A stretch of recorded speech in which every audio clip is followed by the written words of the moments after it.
Buff Nation, what's going on? BWB, all of my bandwagon buffs, what's up today? Welcome to TLP Sports Club.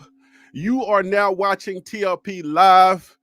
Guys, welcome to the show. And at the top of the show, I must let you know that I'm also live streaming on my, I don't know what you want to call it, but it's my other channel. It is the Billionaires Mindset channel. So hello to everybody over there on the Billionaires Mindset. Same guy, different topic, but it's your man's Harry Billion. It's me, guys. All right, just different platforms. One is more social, political issues, social, whatever you want to call it. The stuff that my sports fans don't want to be dealing with over here, I took it over to my Billionaires Mindset channel, and I'm live streaming over there. And the reason why I'm actually doing that, guys, I just want to let you know, just to be fair, just to be upfront and transparent. I'm doing that because I have met one of the requirements, right? I've met one of the requirements for YouTube on that channel, which is to have the subscribers. So I'm over 2,000 subscribers on that channel. And now I just need one more requirement, which is the watch hours. And the best way, this is free game for a lot of y'all that may not know. If you're starting a YouTube channel, I'm trying to get monetized on that channel. So the best way to do that in a very fast way or in a quicker way is to do lives, especially if you can get people to tune in and watch you and y'all have a conversation. The best way to get monetized faster when you need hours is to actually do lives, okay? I mean, unless you can do shorts and get like millions of views. If you're doing viral shorts, then go ahead and do your thing. But since I am a talk show and I do a lot of speaking and stuff like that, I was like, yo, man, let me go ahead and see if I can plug this channel, my Billionaires Mindset channel. Hopefully people will be able to support it. Listen, if politics is not your thing, don't go over there, all right? If you love a certain if you are here to a certain group of politics or a certain form of politics, don't go over there. It's all good. I'm just, all right? I have gifts, all right? And I'm trying to get it all out of myself. So I'm starting different channels. Not that I'm talking crazy, but go over there if you at your own will. All right, but anyways, yeah, so that's what I'm doing, guys. I'm streaming on 2 channels. One is TLP Sports Club, obviously for Buff Nation, and then I'm also streaming on my Billionaires Mindset channel, guys, and hopefully you'll support it. Hopefully I can get people to watch it over there. All right, now with all of that out of the way, we got Buff stuff to talk about, Colorado stuff to talk about, what it is, what it does, what it's gonna be. Yo, Colorado is trending. There's a lot going on. The season is 21 days away.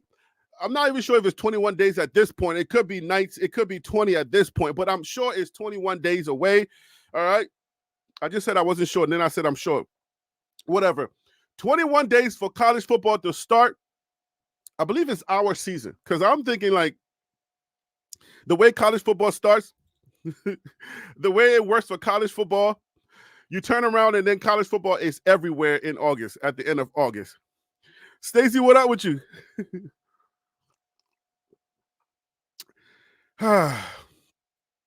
Shirley Kimball, how you doing? Hope all is well.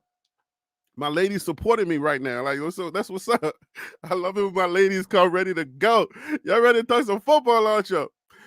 But Colorado is trending right now, guys. Colorado has been trending for the past 48 hours because of one clip. Colorado put up a clip of Shador. I don't know if you've seen it yet, but Colorado put up a clip and they called it, I think it was the I don't know if the hashtag or somebody has already registered that with the patent office, but it's darts only.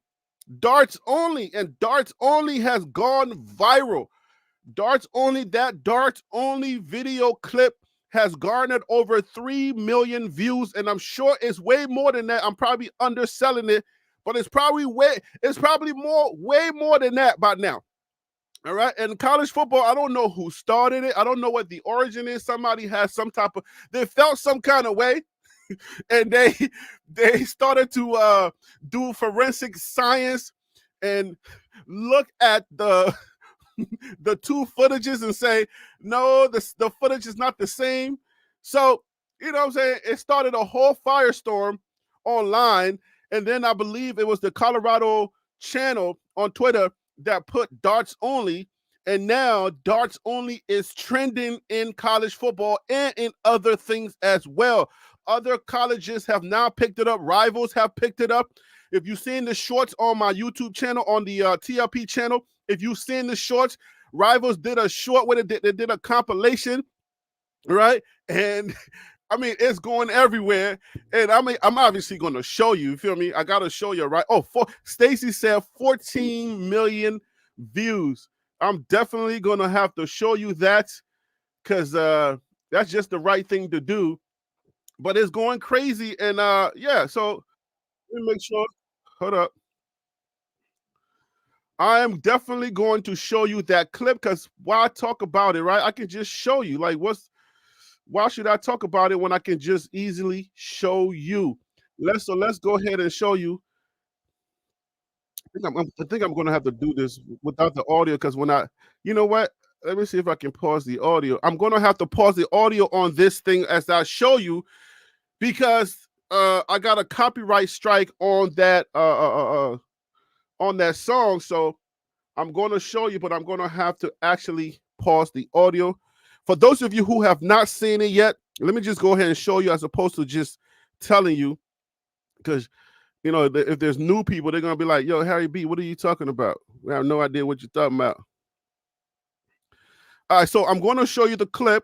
Sorry, I have to pause the audio. This is on the TLP channel.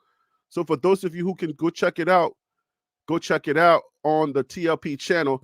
But this clip right here that you are staring at, guys, I mean, this clip has gone viral.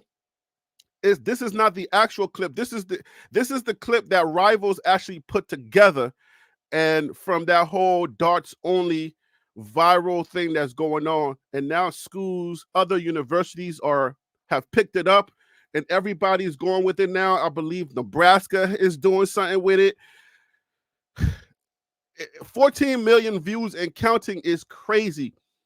So it started some type of controversy, and Colorado is in the news, and Colorado's in the middle of the conversation, and the season is right here. The season is almost upon us, right? And I just love it. And I just wanted to tell you about that. All right. And that's my little compilation that I did at the end. I put the little dots there. You know what I'm saying? I'm a creative. I'm a filmmaker. So any chance I get, any chance that I get to do a little bit of something that has to do with film, I'm going to do it. So, you know, I put my little spin on it. I had to do that. You feel me? So, yeah. All right. So let me see. Give me 1 second, guys. Okay.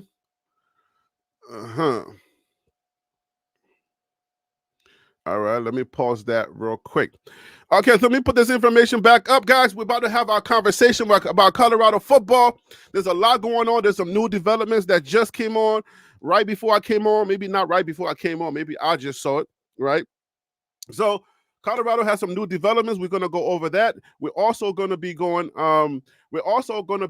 over some we're going to be doing what we did last time, but this time I'm involving a news article, or I'm involving some research. We're going to be going over the different rooms, and we're going to talk about the potential starters and who's going to be the depth on that in that room. All right, last time we didn't go over all of the rooms. We went over just a few rooms, but this time I got all of the rooms for you. But before I do that, guys, please remember right here on your screen, if you are watching and not just listening on audio, I know some of y'all are traveling. It is Saturday and it's still summer. You're going on vacation. You're probably listening to me in your car. If you're just listening to me, it's all good. Don't worry about it. But on your screen, if you are able to, and you're not sneak watching on work, and you are able to join the show, join tlplive@gmail.com. That is the email where you're going to email me if you want to join the conversation. You email this email right here, and I'm going to send you a link for you to join the conversation on the panel. This is how you join the conversation. Please join the conversation. And please don't forget, guys, I am also streaming on my Billionaires Mindset YouTube channel. It's called Billionaires. Let me spell it. I'm going to go ahead and put this in the chat. so you can see it. It's also in the description on this video, but I'm gonna go ahead and put it in the chat so yeah, you guys can see it.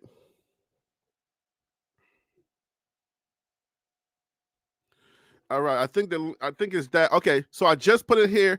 I just put it there in the chat. So I'm spelling heirs, billionaires. All right, so I'm also streaming over there. If one or two people can catch it over there, that'll be nice. If you are not going to participate in the chat and you want to participate in the chat over here, that's fine. But if you're just watching and you can just watch over there on the Billionaires Mindset, if you can watch it over there on the Billionaires channel, that'll be great because I'm trying to get some hours. All right. So if you can watch it over there, if you're not participating, then just watch it over there. That'll be so awesome. Or you can maybe just pull up the channel. If you are a multitasker, just pull up the channel and just let it stream. All right. If you can do that for me, anybody watching from a computer, just pull up the stream on a different tab and then just let it stream over there. That'll also count. So if y'all can please do me a favor and just do that. For those of you who are watching on your computer, just pull up. I just put it in the chat. So just pull it up on your other tab and just let it stream while you participate on this channel here at TLP Sports Club. All right, that's enough business. That's enough business. Let's go. All right. All right, guys. So don't forget, I'm gonna have to take it off the screen real early. Real soon. Join TLP Live at gmail.com. That is the email we're going to be talking boss real soon. We're about to get into it. We're about to get into it. All right. We're about to get into it. Don't forget Billionaires Mindset, guys. What's up, billionaire people? 2,000 subscribers over there. Man, God is good, man. All right. Can I get an amen that God is good? God is doing wonderful things to you in your life. Say amen. Can I get an amen out there? Don't run away, atheists. We still need you. And if you're not an atheist, you just don't care. Just say amen anyway. All right. Shirley Kimball said amen. I got one. All right, guys. So I'm about to take it off the screen. Let's go ahead and get into the show. I'm taking this. Write down the email, join TLP Live at gmail.com. Join TLP Live at gmail.com. It's the email. And I'm about to take it off the screen because I have to share my screen to give you this information that I'm about to give you right now. All right.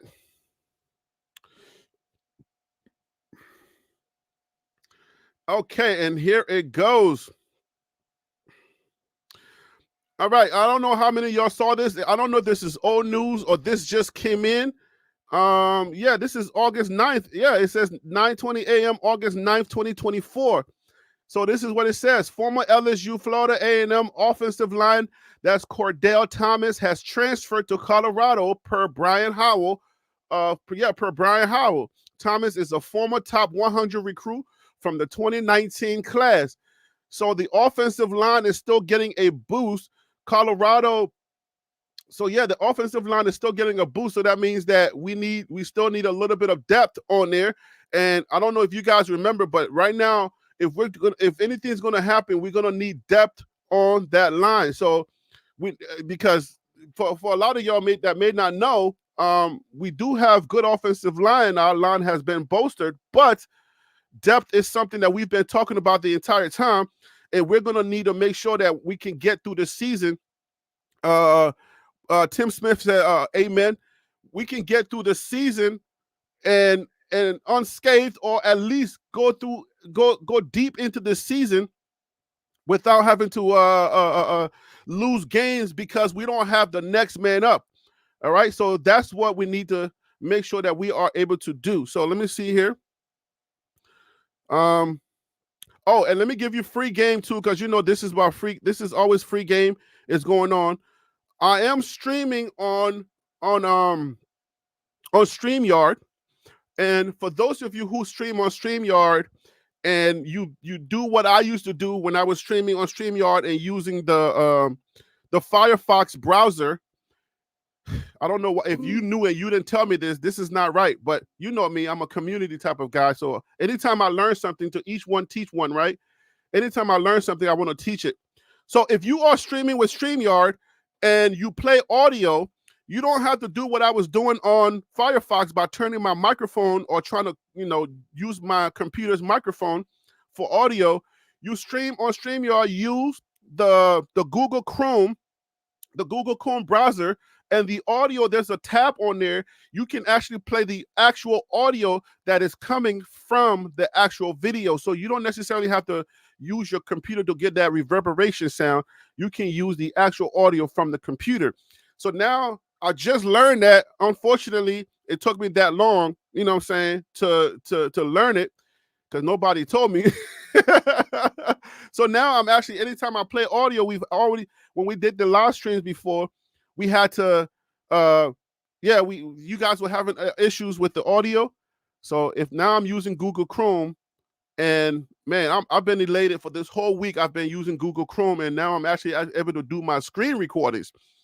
So if you do screen recordings and you use a StreamYard, you can actually use StreamYard to do your stream recording and get that pristine audio. I didn't know that before. I just learned it.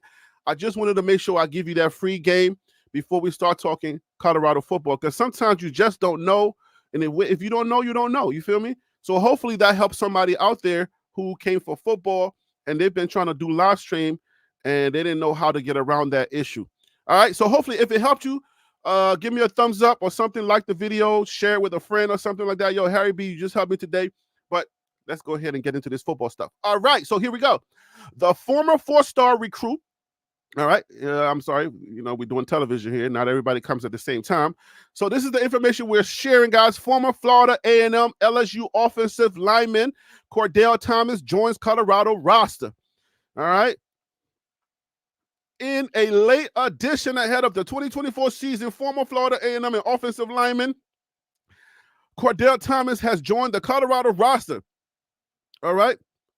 This was reported by Buff Zone Brian Howell. You guys should know Brian Howell because I use his writing here on this channel. Brian Howell, salute to you. If you're watching, salute to you. Like you ain't got better things to do than me watching TLP Sports Club. I get it. You're a writer and all that. But sometimes I put some respect on TLP Sports Club, all right, and the billionaire's mindset, okay? The former 4-star recruit entered the portal in April and announced his commitment to Central Missouri in July, but did not enroll. A 6'3", 310-pound guard played in 4 games for LSU during the 2022 season, including the Citrus Bowl win over Purdue. In 2021, Cordell Thomas played in a career-high 6 games with 2 starts. Guys, I'm reading so nicely, and it's live.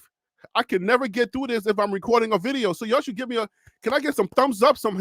My reading is getting better. The more I read, the better I get it. My public school education is coming in handy, guys. Praise God. Cordell Thomas played in a career-high 6 games with 2 starts. 2 starts came against LSU, Monrovia, that's where I'm born. I was born in Monrovia, Liberia. Monroe and Texas A&M. The former top 100 recruit has 1 year of eligibility remaining. Thomas was on the roster as the Tigers won a national championship during the 2019 season. Woo-wee. Okay, so let's keep going. This is good information. Adding Thomas gives Colorado another depth option on the offensive line. Colorado picked up 4 linemen in offensive lineman Ethan Boyd from Michigan State, Peyton Kirkland, Zachariah Owens, Wyatt Humble from Villanova, yada, yada, yada. Boyd and Humble are the most proven of the bunch. A 6'7", 325-pound tackle with 2 seasons of eligibility remaining. Boyd played in 12 games in 2023 with 313 snaps, allowing 2 sacks, 9 hurries, and 13 quarterback pressures.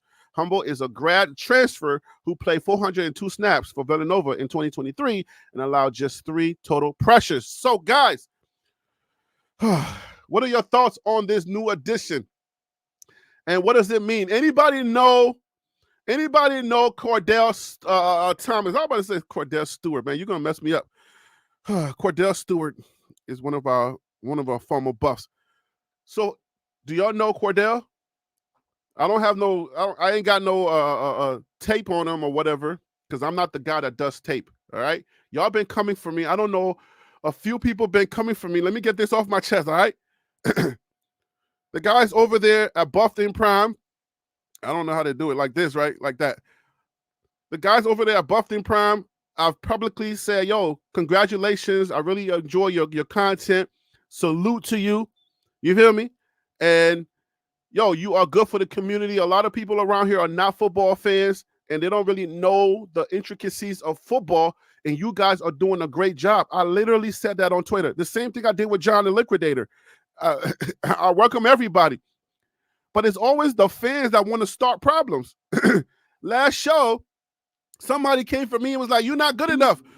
Those other guys are way better than you. You're just making stuff up. You don't know anything. And I addressed it, and I'm like, yo, they're not Bible. I'm not Bible. They're not Bible. Nobody's Bible. All right? Everybody's got an opinion, and they're doing different things to try to get you information and enjoy the games. So when I say that, a couple of people came for me in the comments, well, why are you trying to dim people's likes and stuff like? I was like, yo, what are y'all talking about? I never brought them up. I don't know why always the friction. People always coming for me like, I don't talk about nobody else. I don't say anything. Like, bruh, y'all if you lost somebody, right? This is the thing that we do in the black community. Because I happen to be black. Can you tell? I'm dark. Hopefully I got darker during the summer. Because the darker for me, the better. All right. But anyways, forget about that. But I'm trying to tell you, in the black community, we cannot have two heroes. The black community cannot celebrate two heroes. White movies have like 5 heroes at one time. We only have one black hero in those ensembles. Because we cannot handle 2 black heroes. I have no idea why we do this in our community. You can like them and like me also. You know that, right? You can like John the Liquidator and like Harry B. Yeah, I said his name. Okay. I said his name. I know. Forgive me. But you can also love Buffed and Prime and like me also. We have different perspectives. That's all it is. But none of us are Bible. All right? One of us is going to be wrong. I hope it's not me, but one of us is going to be wrong. But that's how it goes, bro. But it's like, yo, you can celebrate multiple black people at the same time that are on the rise. I'm on the rise. They're on the rise. They came onto the scene and they catapulted their way to the top. And that's great, man. Why you can't be happy for the both of us? You got to come from me. Like, oh, you throwing salt on, and then you're going to go back over there and say, Harry B's talking about you. Oh, TLP over there talking about, bruh, come on, bruh. Like, it's not even that, bruh. Like, don't do it. Don't do it. Don't do it. I ain't got no issues with anybody. Check my receipts. Y'all okay out there? We can celebrate multiple black heroes, man. I like those guys. Don't turn me against them. I would love to do a show with them. I never invited them, and they never invited me because I guess my football knowledge is not that great. But it's okay. I don't have to have the greatest football knowledge to have a conversation. I understand the game, all right? Enough of that, right? Okay. Are we good with that? Are y'all okay out there? Like, please don't come for me. I don't hate nobody. Well, I do hate some people. I'm not going to share with you, but I'm not going to throw salt on somebody's name on purpose. Like, stop playing with me, man. That's not what this is. Oh, man. Hate is a strong word, though. Dang. Don't forget, I'm also streaming on Billionaire's Mindset. Look, it's quiet over there. Let me tell you something. It is so quiet over there. I'm jealous of my own channel. Did y'all know that was possible to be jealous of yourself? I'm over there on Billionaire's Mindset, right? I'm at the Billionaire's Mindset, and I'm doing videos. Look, I'm celebrating 2 views. I get the 19 views. I'm clapping for myself. Man, I got close to 1,000 views, and I almost lost my mind. And then I come over here. I put out a video, 2,000, 3,000, and I start a live, and y'all coming over there. I start a live. 1 or 2 people click on it, and it disappeared. And I'm like, dang, bro, that's got to be hard on the person's mind and their psyche. Man, my spirit be down, boy. But I know it takes time to grow it, all right? If you build it, it will come. Oh, man. Thank you guys for loving me, man, because I'm telling you, what's for those of you who do love me. Not all of y'all love me. Some of y'all really hate me, like secretly. I get it. It's all good. But yeah, man, I'm jealous of myself. I have no idea why I'm jealous of myself. Well, I do know why I'm jealous of myself, because I ain't got no love over there on that other channel. Not yet, at least. Sheesh. Can y'all help me on that other channel, please? Because man, I'm struggling over there. Okay. Let's get started, man. Let's get this show on the road. All right. When is the live? No, I think the live is going on right now. I should be streaming live together. Oh, maybe you're asking when is the live on that show? No, I just pick random times and go live. Right now, everything is kind of like I'm still building it up, so I don't have times yet. TLP has time, so I might just kind of steal some of TLP's audience. Hey, but if you don't like politics and real life issues that I try to talk about on this channel, if you don't like that stuff, don't go over there, because that's where I'm having the hard conversations. I'm a billionaire and my currency is people. All right. So in order for me to serve that side of me, I have to do something where I can talk about real life issues as opposed to just football. This football stuff is a hobby. And the hobby is the one that went. Guys, it's something else. Top position battles to monitor ahead of Colorado's 2024 season opener. When you go come out with TLP merch. Bruh, come on, Mr. 7. You ain't been paying attention, bruh. I got merch for days. Every video that I make, the merch is on there. It's called BWB Bandwagon Buffs merch, and it also has the TLP logo on it. You can actually get bandwagonbuffs.com, right? You can go to bandwagonbuffs.com. Let me put that on there in the chat for those of you who don't know.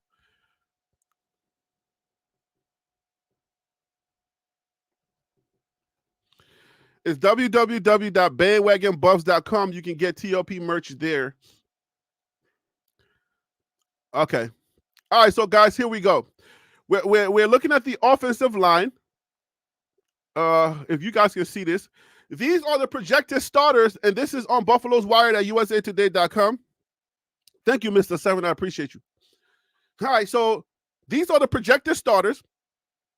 Jordan Seaton, Justin Mayers, Hank Zelinkis, Tyler Brown, Khalil Benson.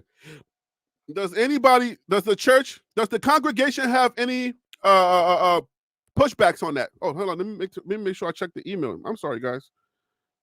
Check the email here. Ooh, my guy wants to come on.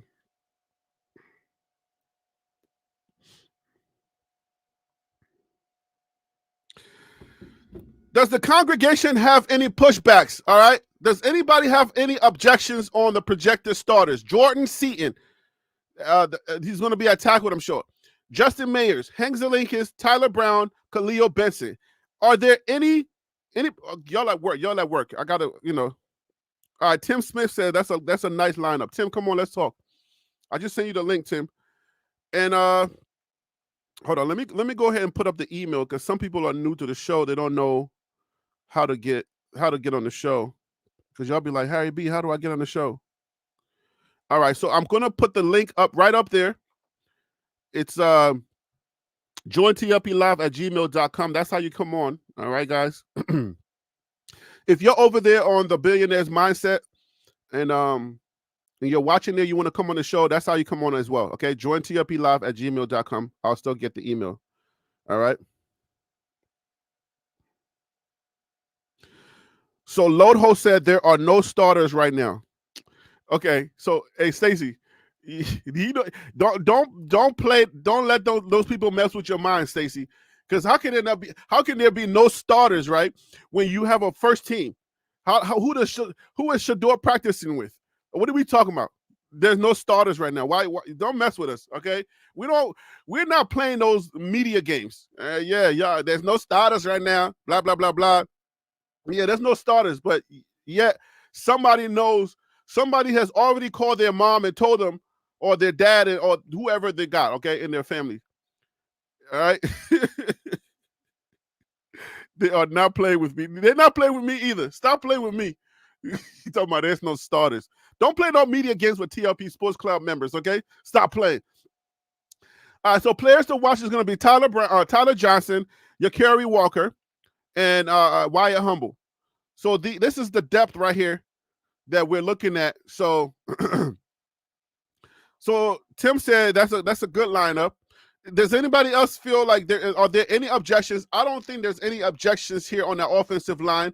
And then now I don't know if first of all, wait a minute. Let's go back. Let's rewind this tape. Why does Cordell stay in the daggone portal so long? And now we're getting him. Y'all, do y'all feel some kind of way? I mean, he was in the portal for a minute. Like, what was the issue there? All right. Because I'm sure somebody made a video and was like, yo, we got another.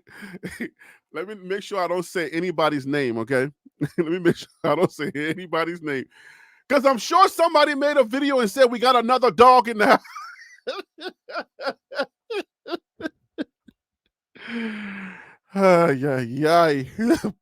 I'm sure somebody's made a video and said we got another dog in the house, all right? Yo, when you're joining at the end of summer, I don't know. You know what I'm saying? Like, he was going to. Yeah, Stacy, that's what I read. We both read that, remember? But why I know that if you ask questions around here, the Buff fans are going to come and get you. So please, I come in peace, okay? I come in peace.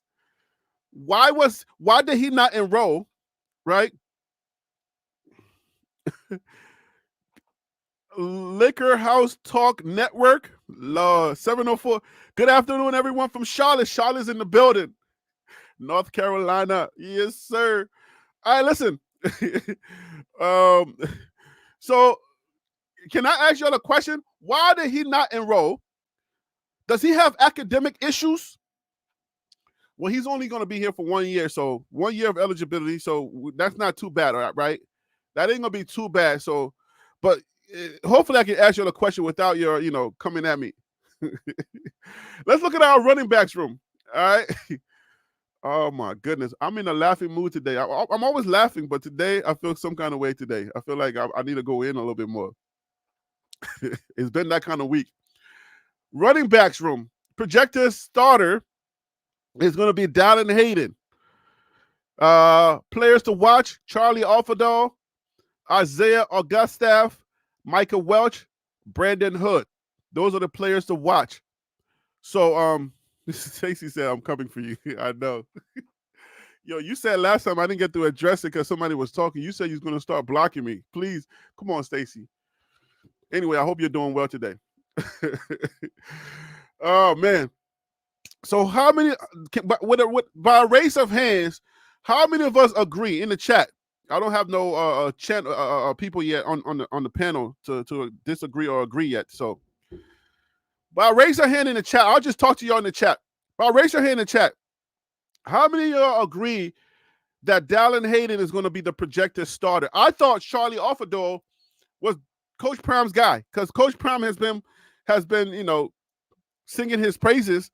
And he says he's RB1 until I say otherwise. So does the Buffalo's Wire, who wrote this thing? Is this Tony?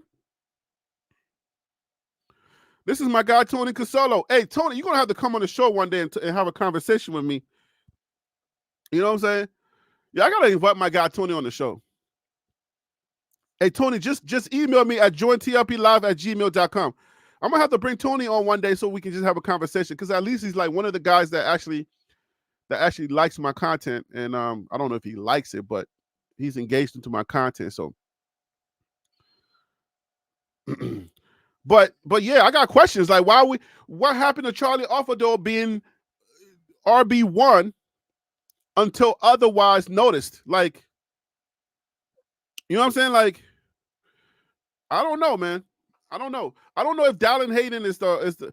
I would say it's Charlie. Charlie is running very well, and Micah Welch is like I don't know.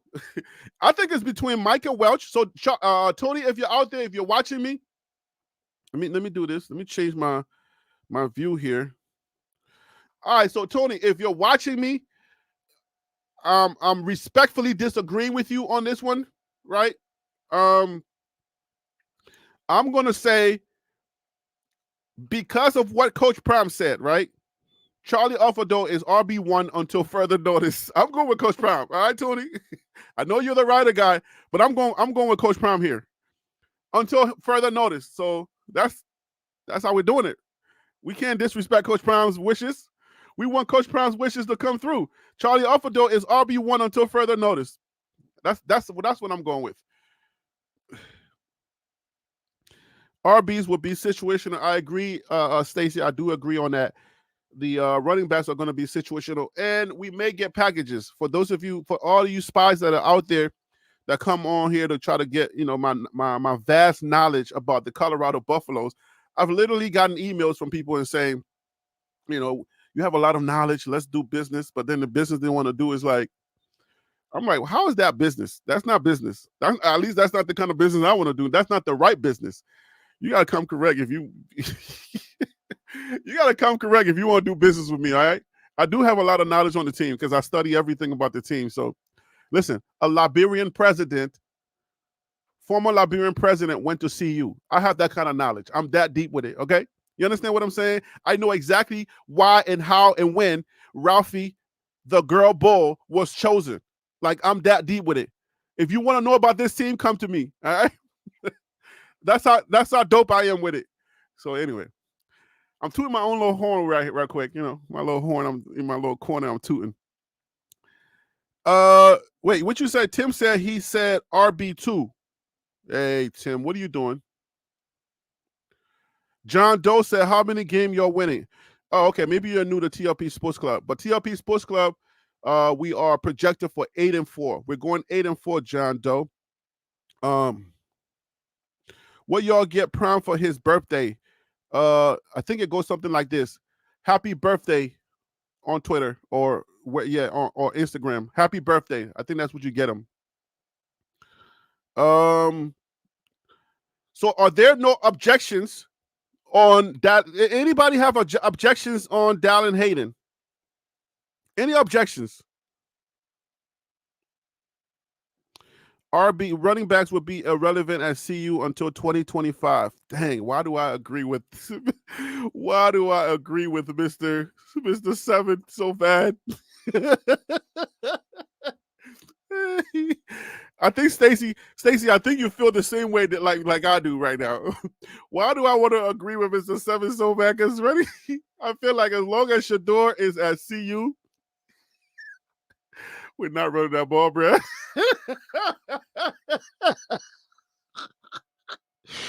Oh gosh. Yeah. And then KMS says, Travis says, running the ball is boring. Well, duh, because you're not a running back. You a daggone wide receiver. You want the ball all the time.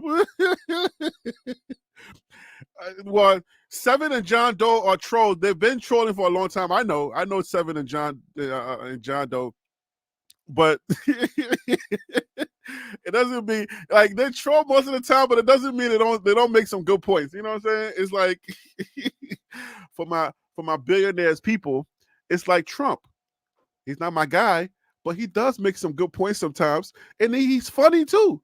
Like he called John Stephanopoulos, I think he called him Slapadopoulos or something. That was funny. And they're calling Tim Waltz, they're calling him 10-pound Waltz. 10-pound Tim. That stuff is funny. So, you know what I'm saying? We're equal opportunity New Yorkers here, okay? You feel me?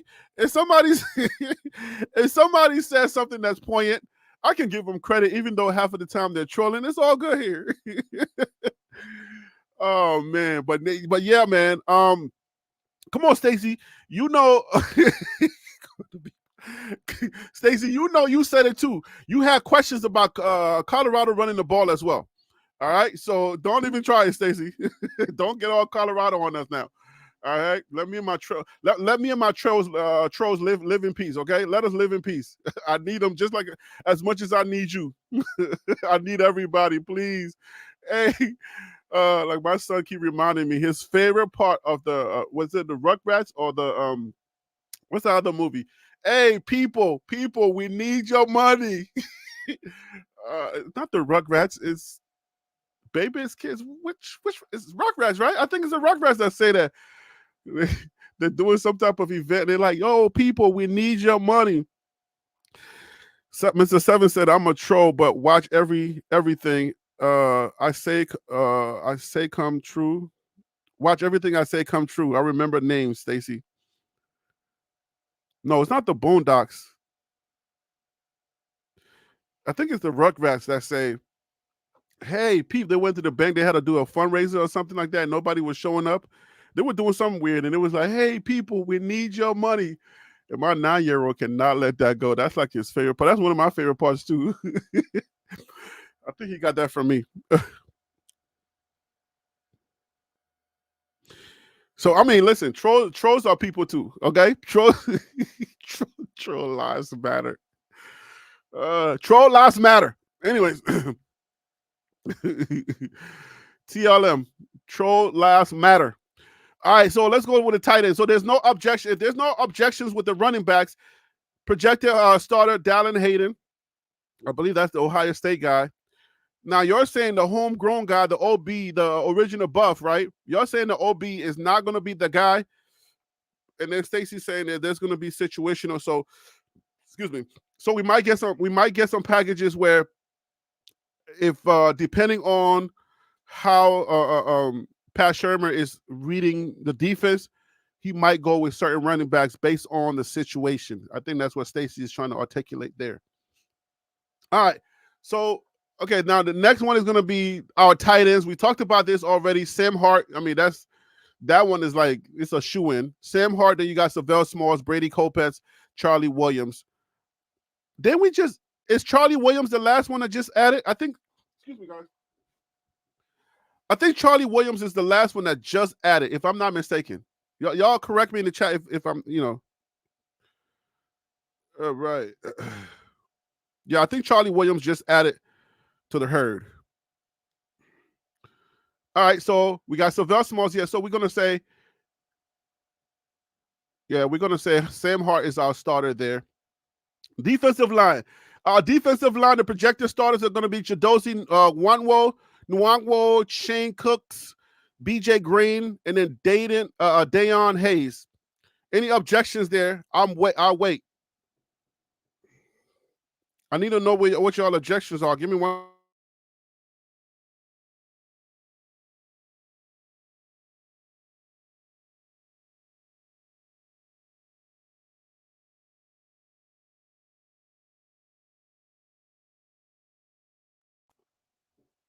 Any objections on Chidozie Nwangwo, my Nigerian nightmare, Shane Cooks, BJ Green II, and Dayon Hayes?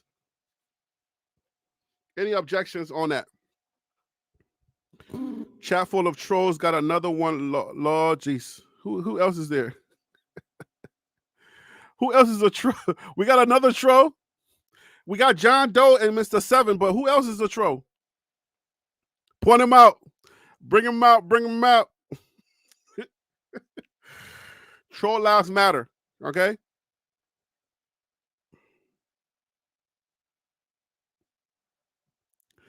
I'm going to have to make a TLM. Oh, Dupree is a troll. Oh, Dupree Hondo. Don't matter. They're not going to get a lot of touches. Hey, Buff fans are very sensitive people. Okay, we're sensitive around here, so y'all be careful. Y'all be careful how you troll. I know troll lives matter. All right, I'm an equal opportunity kind of guy, but you know what I'm saying. Troll lives do matter, so just keep that in mind.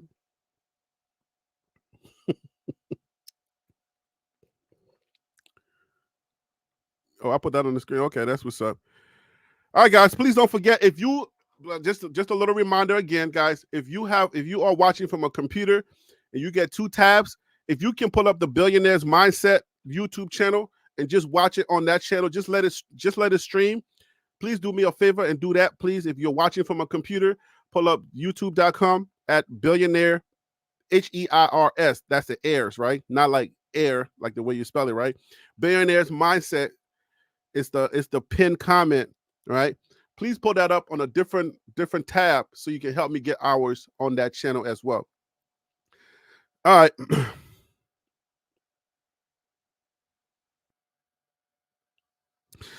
So yeah, I mean, Dupree Hundo, I don't know.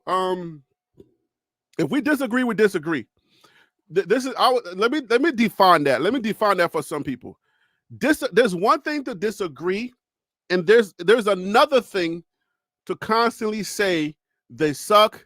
They're not gonna do this. They ain't gonna win a game. Like if you just saying like they ain't gonna win one game, I think it was John Doe that was like, Stacey a snitch. Yo, I think it was like John Doe. I forget who it was that was like, they're not going to win one game. Yeah, well, I mean, that's troll information. But if you just say, no, I don't agree they're going to do X, Y, and Z, then yeah. I mean, just keep in mind, 21 days the season is here. So, no, I'm not saying you said they suck. I'm not saying that, Hondo.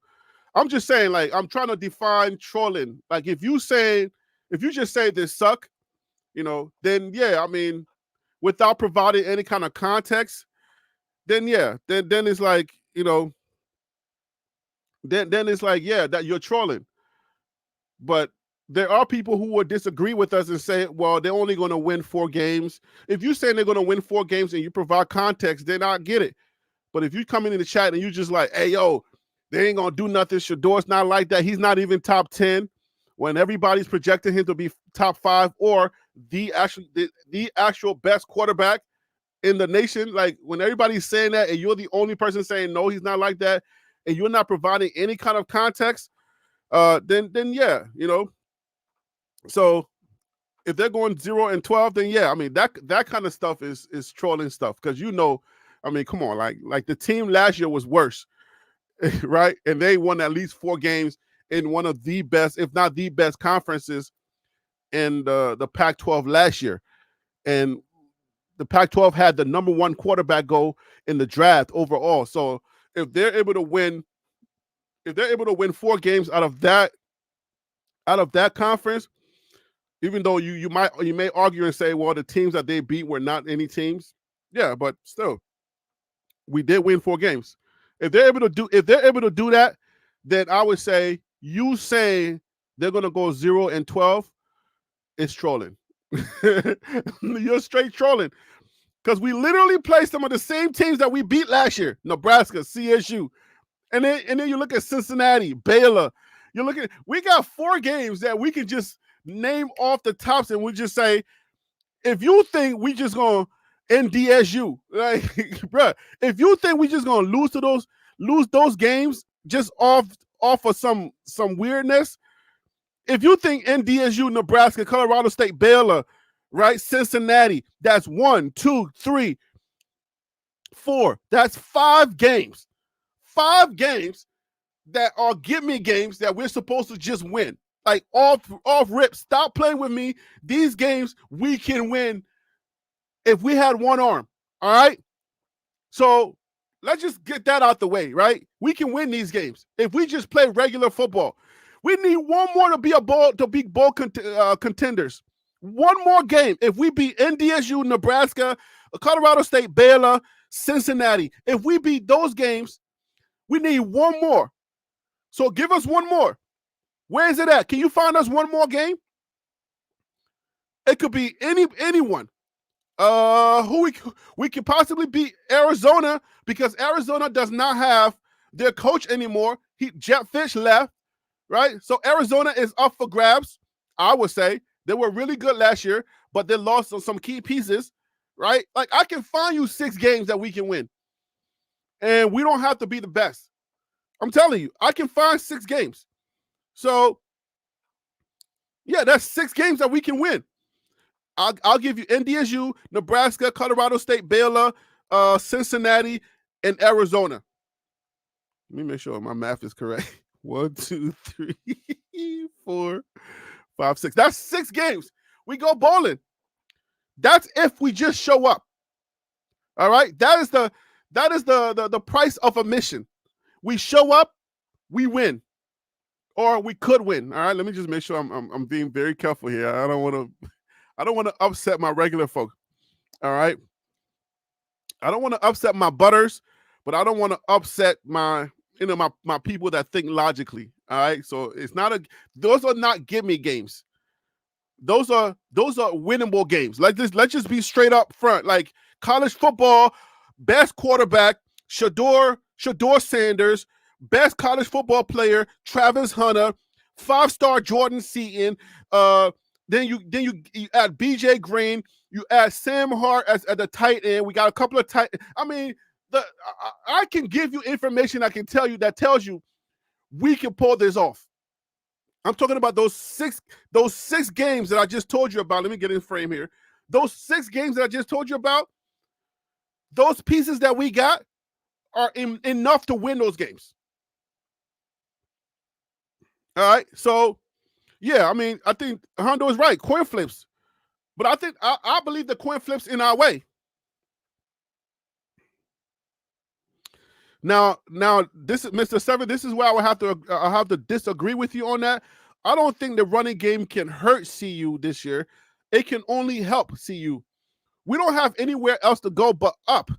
Just keep that in mind. We have nowhere to go but up. Let me make sure nobody's trying to get on the screen here. Okay. We ain't got nowhere else to go but up for our running game. So think about that. Because at the end of the day, you know what I'm saying? At the end of the day, like, we didn't have a running game last year because our line was not there. At least that was the excuse that they gave us, right? Even though I don't believe that excuse, but, you know, I've come to grip with it. I accepted whatever the heat, okay? I've accepted whatever y'all putting out there. I'm picking up whatever y'all putting out there and say, okay, I respectfully disagree, but I agree with y'all. I disagree to agree with y'all. Whatever. What's the term? What do y'all say? We agree to disagree on that, right? But now we have a better O-line. They have no excuse. And I would say it's one of the biggest things that's on the menu this year. Because if you don't run and you lose, then the media is not going to be as nice, you know, with the whole idea of the run game, because you didn't run last year and you said that it was because you didn't have an O-line. And now you told us that you went out and you got better O-linemen, and if you don't run again, then now the dogs are coming out.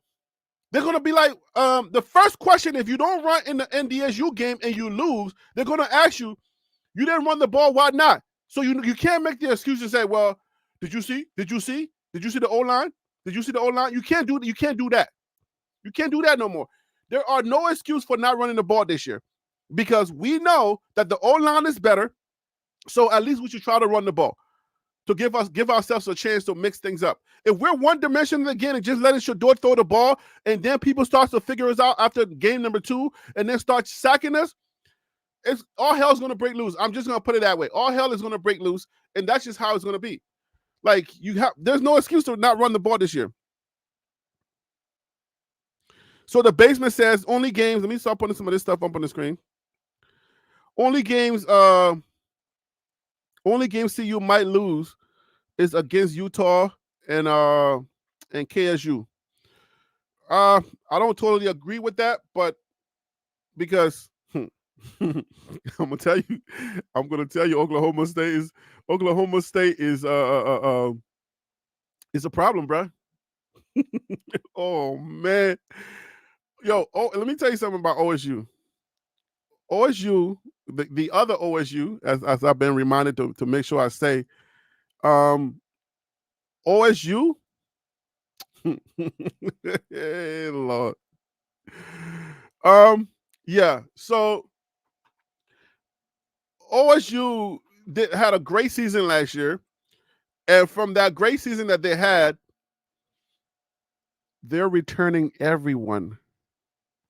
I think they win, was it 9 and something or 10 and 2 or something like that? And they're returning almost everyone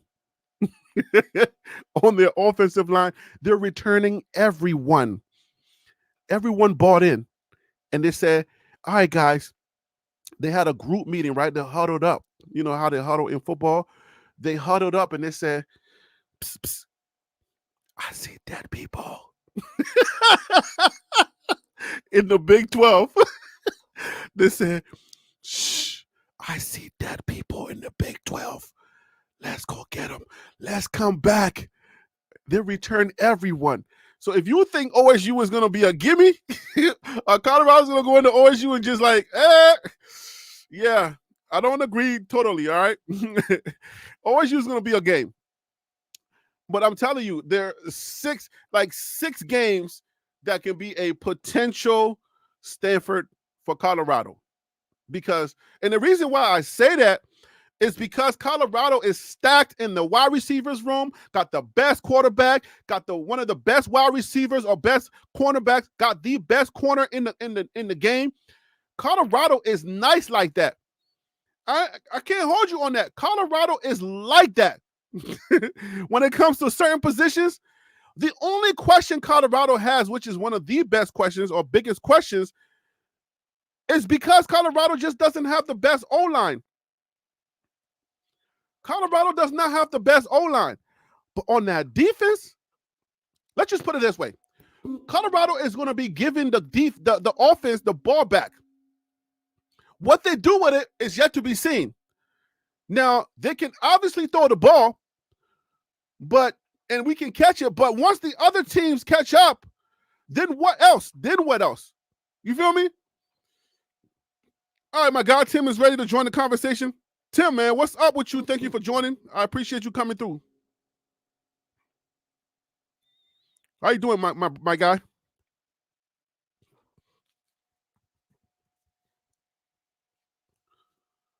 Hello? You can hear me, Tim? Hey, I'm doing well, man. How about yourself? Can you hear me? Oh, I'm good. I thought something was wrong with my audio. Oh, my bad, man. It's all good. All is well, man. So how you doing today, man? Hey, I can't complain, man. Just ready to get off work, but that's a part of it. Oh, that's cool. Well, you're getting that money for the family. You know how that is. Oh yeah, most definitely. But okay, so this is the current thing that I'm talking about. I want you to chime in and let me know if I'm off. Like, let's just go straight to this thing. We've done this so many times on this channel, Tim, and I'm sorry to cover your face real quick, but with aside from the stronger arguments that we have, right? Aside from all those other strong arguments, let me take this thing off of me. Come on.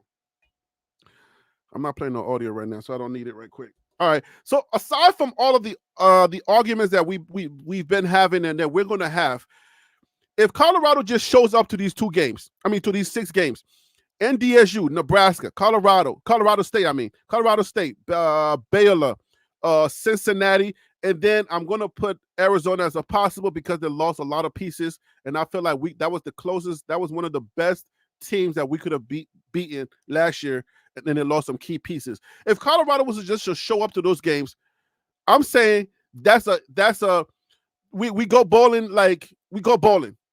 What are your thoughts on that? Am I off to say that? No, I agree with you 100%. Uh, Someone in the chat had said it'll be a coin toss. I Yeah. agree with that point of view as Right. well. Because we already know that K-State going into Arizona is not going to be an easy task uh, with Fafita, but they don't have the same head coach from last season, so that's going to play a factor in my opinion. Mm-hmm. And then we got Utah so far down the schedule. To me, Utah they got nutritional issues because they always got a lot of players hurt when it seemed like when we played them like last season. But on their Mormon, they're not allowed to eat So meat.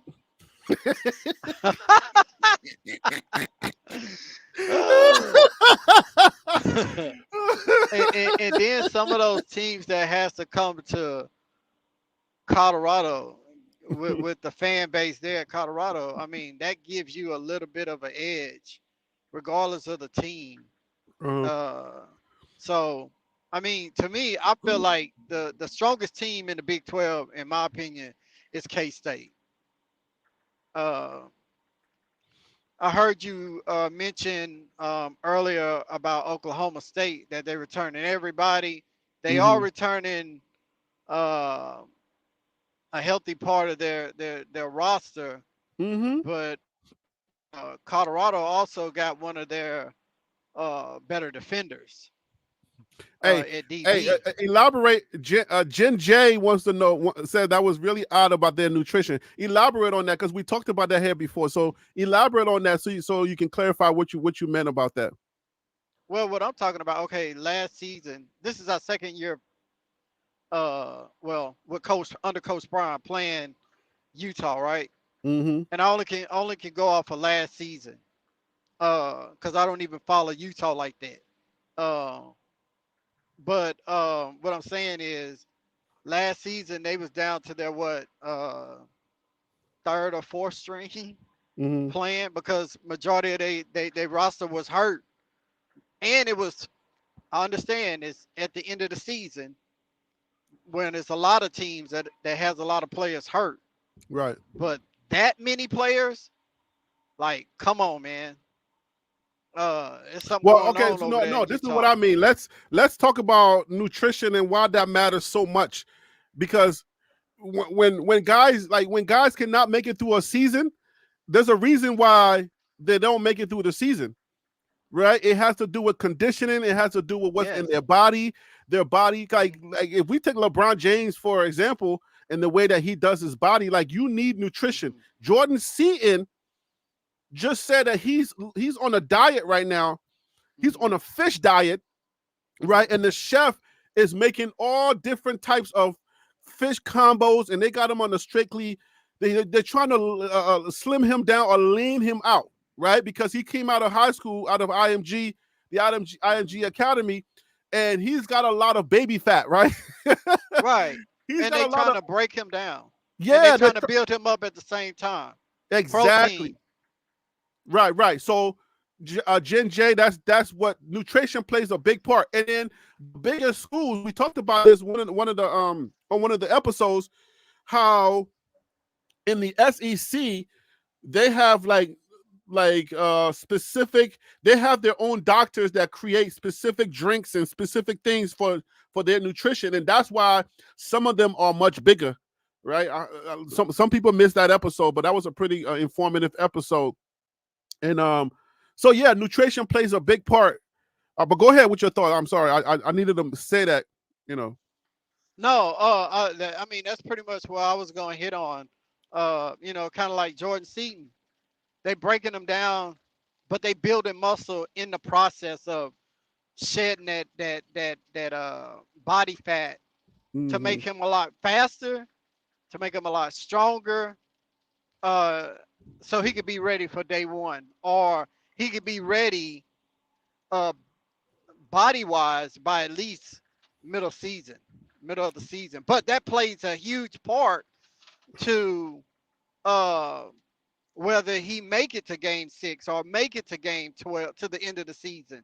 Mm-hmm. So nutrition plays a tremendous part on the athlete's body to make sure that he makes it through the entire season with no injuries. And it also come down to what the players do in their spare time. You know what I mean? Are they eating right? Are they Yeah, doing that's important proper too. workouts? Uh, because those breaks that you have, trust me, man, you go back home, especially here in the South. You know what I mean? You get to eating grandma's soul food. It's a That's wrap. it is a wrap.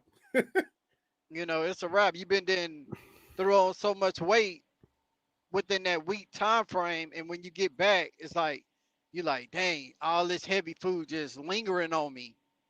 Uh, But you we see that whenever they have a little break and they come back, there's always a little lag that goes on because they take, you know what I'm saying, they're eating foods that are probably not the same type of nutrition, that don't have the same nutritional values when they go home. So when you're I at the agree. yeah, when you're at the school, they're giving y'all specific things that you need to eat to make sure that you have everything that you need that's actually going to support your body. But I don't know if they send letters at home when the kids go home, and they'd be like, "Hey, mama, you can't cook anything. You got to give them special.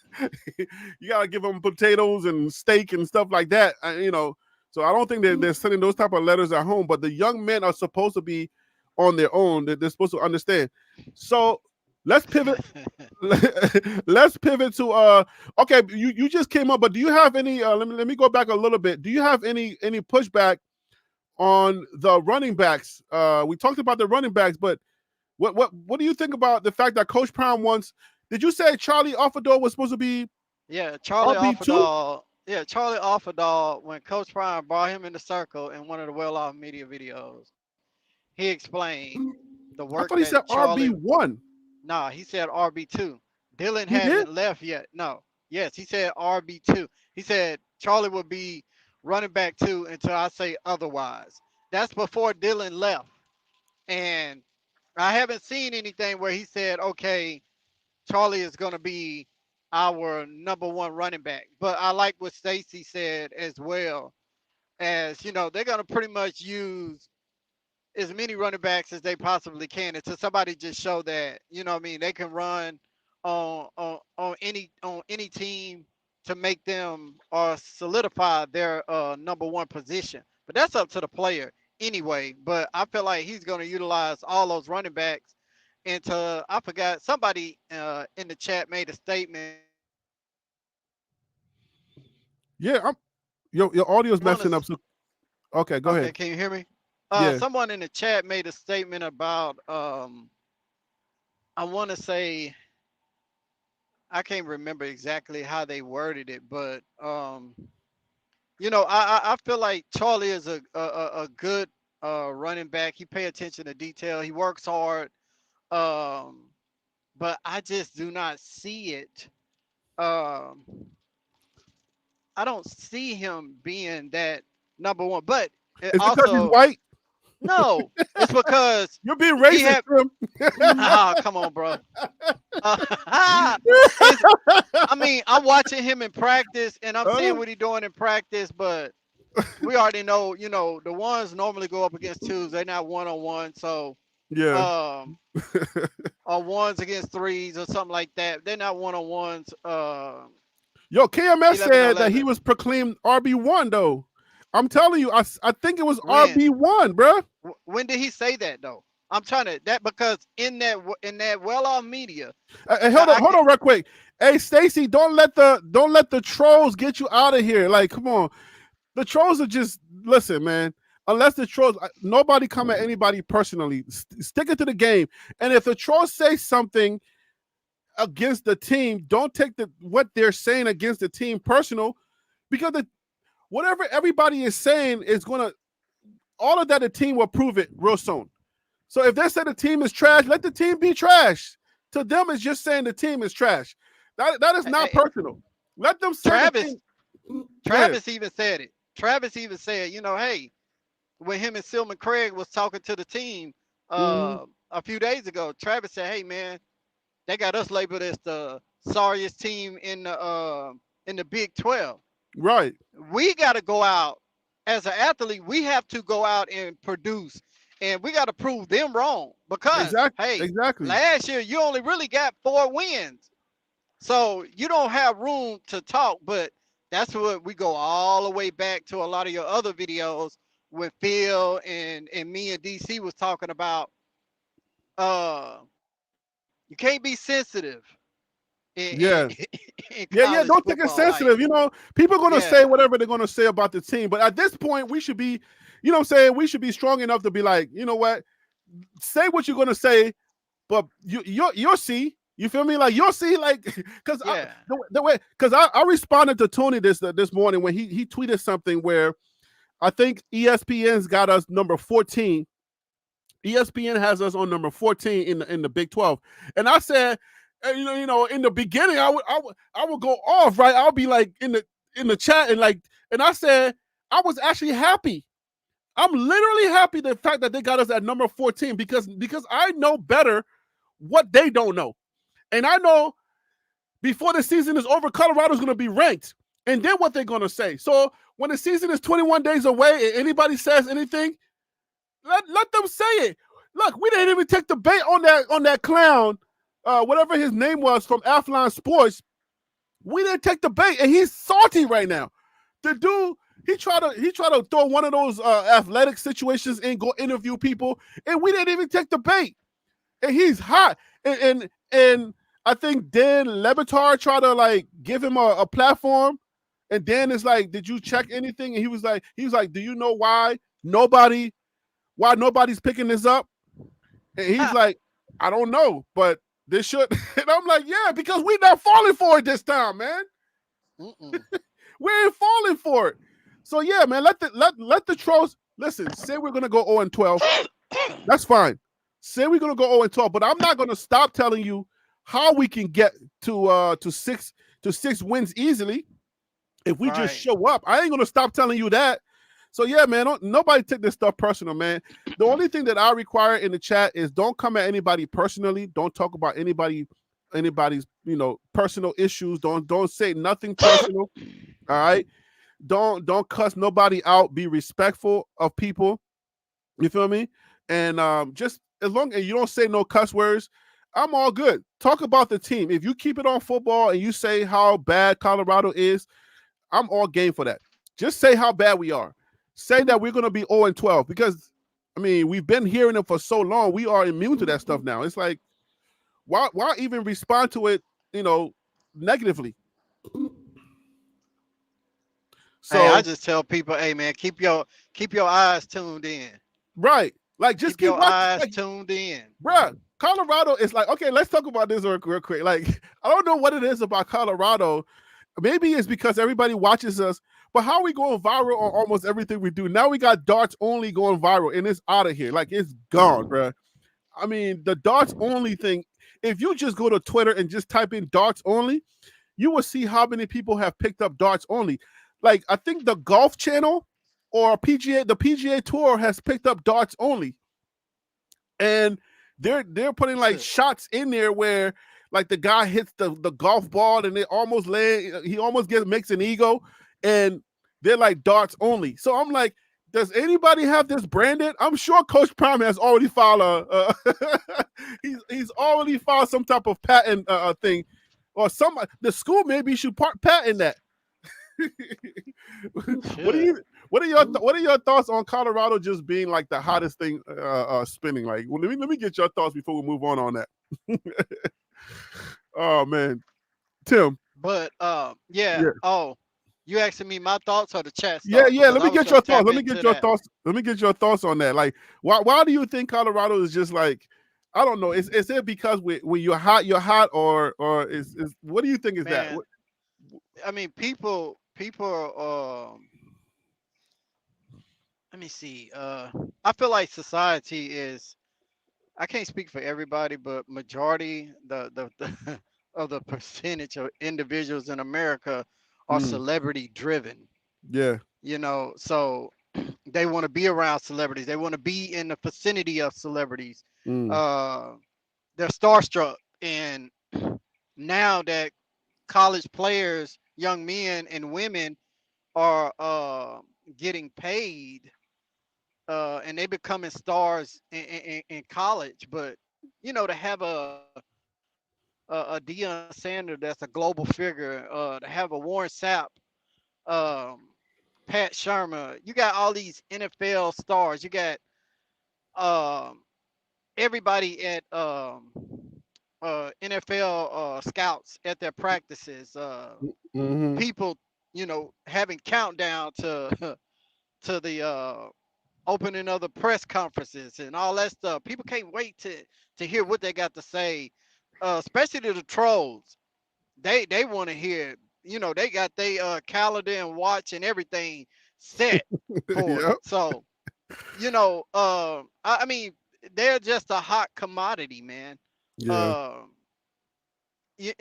and you got a son of two sons, three sons, four sons, excuse me, of a that's a head coach of a D1 Power Five school, man. Like all eyes are on them, and they are projected to go to the NFL, and these young kids want to be like them. They're gonna go out and buy all their merch Yeah, and everything. So you got one of the hottest players in college football, and Travis Hunter. He was hot before he even signed his letter of intent to I Jackson know. State. So you know No, what I mean. So I mean, everybody, the world was talking about Travis Hunter, man. So and you have that on your team. I mean, it makes everybody else around them um, popular. So wait till like Colorado wins this year, man. Yo, that's what I'm saying. Like, wait till Colorado starts to put up some W's and win in Coach Prime fashion. Now, I ain't gonna say Coach Prime fashion, but Coach Prime gonna win Coach Prime fashion this year. But I'm just saying, imagine if that translates and Coach Prime starts to win like Jackson State. I oh, mean, it's gonna open up the floodgates. oh, it's gonna be a problem. Oh, it's gonna be a problem for college football. I'm telling you. All right, so let me get your opinion on the defensive line. We got projected starters Chidozie, Cokes, BJ Green, and then Dayon Hayes. Any objection on that? No, I like that, man, because you know we talk about iron sharpen iron, and I Mm-hmm. feel like the young men are doing a great job at doing that in practice, day in and day out. So um, yet to see how it's going to translate in the game, but um, I just like that setup up front, man, because Mm-hmm. if we able to just think about this. If you able to rush four or even three, but I'm just gonna say four. If you're able to rush four and put a lot of pressure on the quarterback Mm-hmm. with that front four, and where they're gonna be having Travis Hunter playing inside in the slot, have him outside. That's that is a nightmare for teams, man. And then you got solid linebackers that are smart, fast. And Wester's fast, bro. He come down here flying.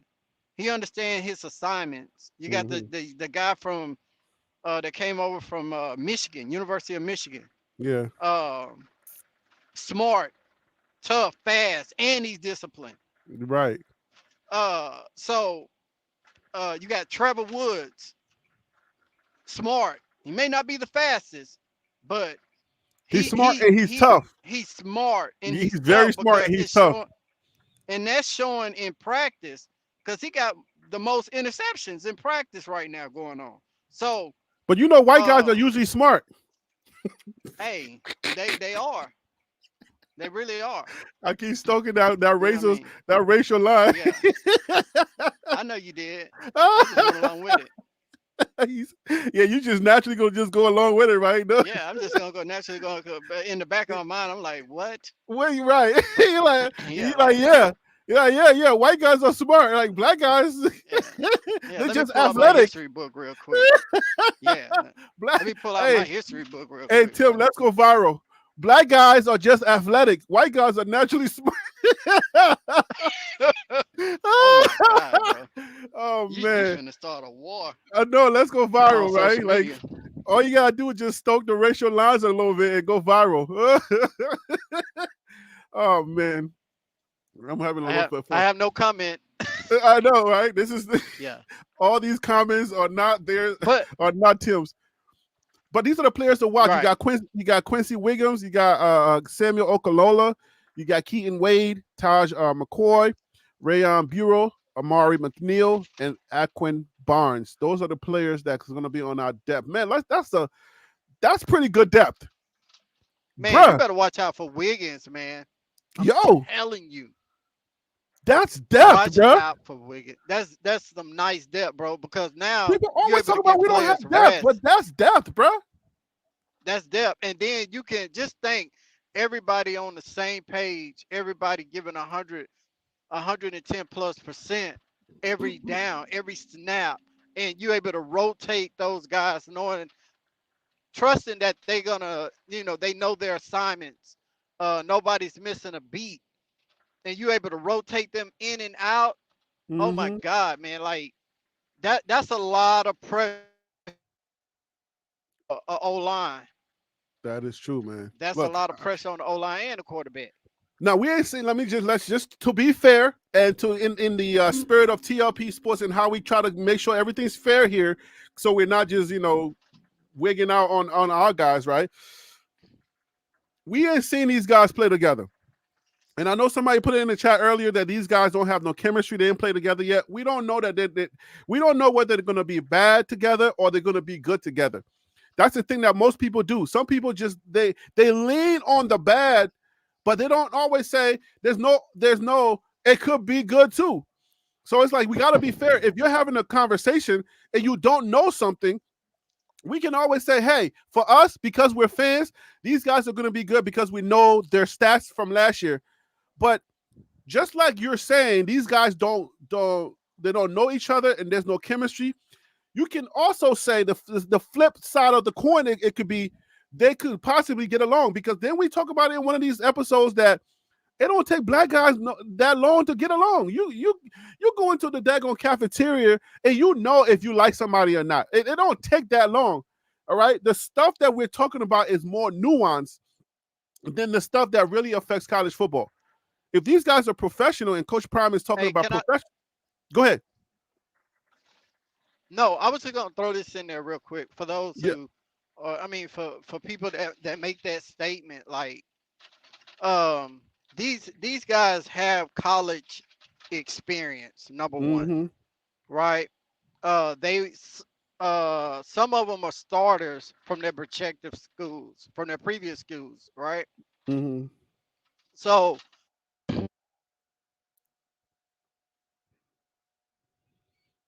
All right. So Tim, your audio went, but KMS says we haven't seen Shador get hit since his back was broke.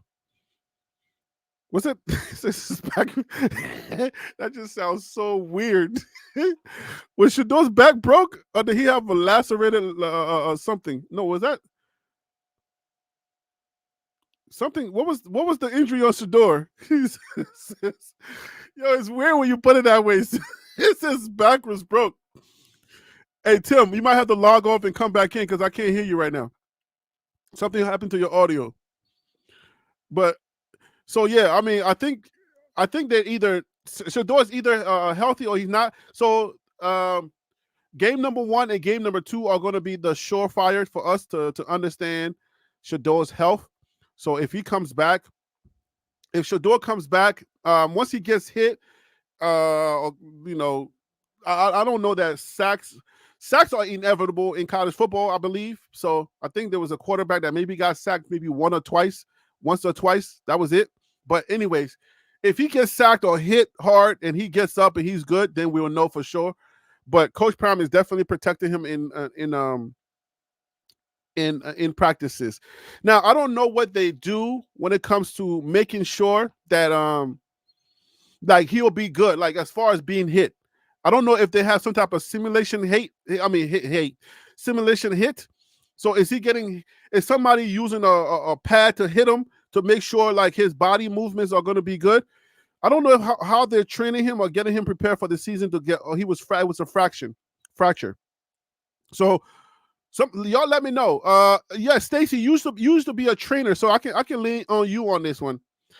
If a quarterback was injured and they're trying to protect him in practices, what do you got? What do you use to make sure you can simulate force that's going to come on him to make sure he's okay? Because you can protect the quarterback all you want, but then when he's actually in a game situation, he gets hit.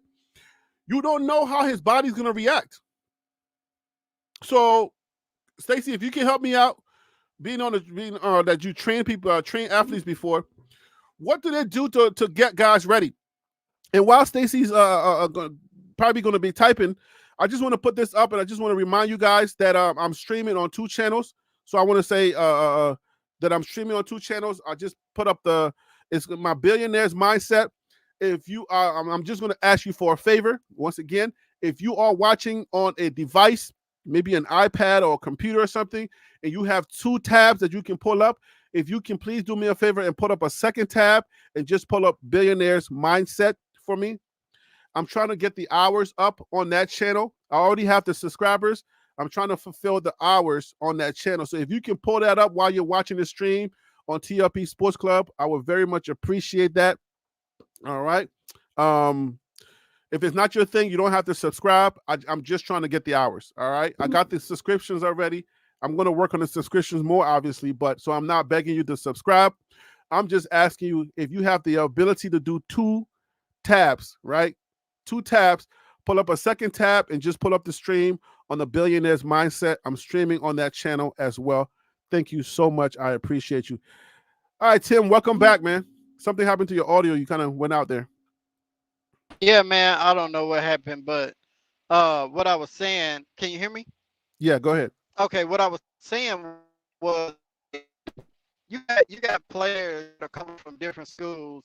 Some of them were starters at their previous school, and I feel like the knowledge, the experience of coaches that CU has, I feel like they know enough to see who's ready, who has this type of skill to put together a dream team or an Olympic team on a college level.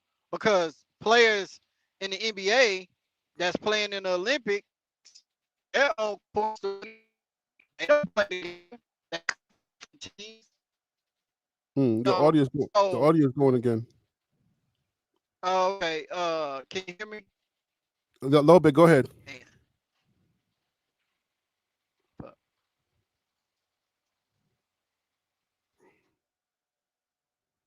All right, so now you're all gone. So let me just talk while you're gone, and you once you figured out, just hit back, come on back on. But yeah, I think what Tim is trying to say is that the experience that you get from your other team, like if you were on a good team last year and we get you coming in, your mind is going to be on playing football.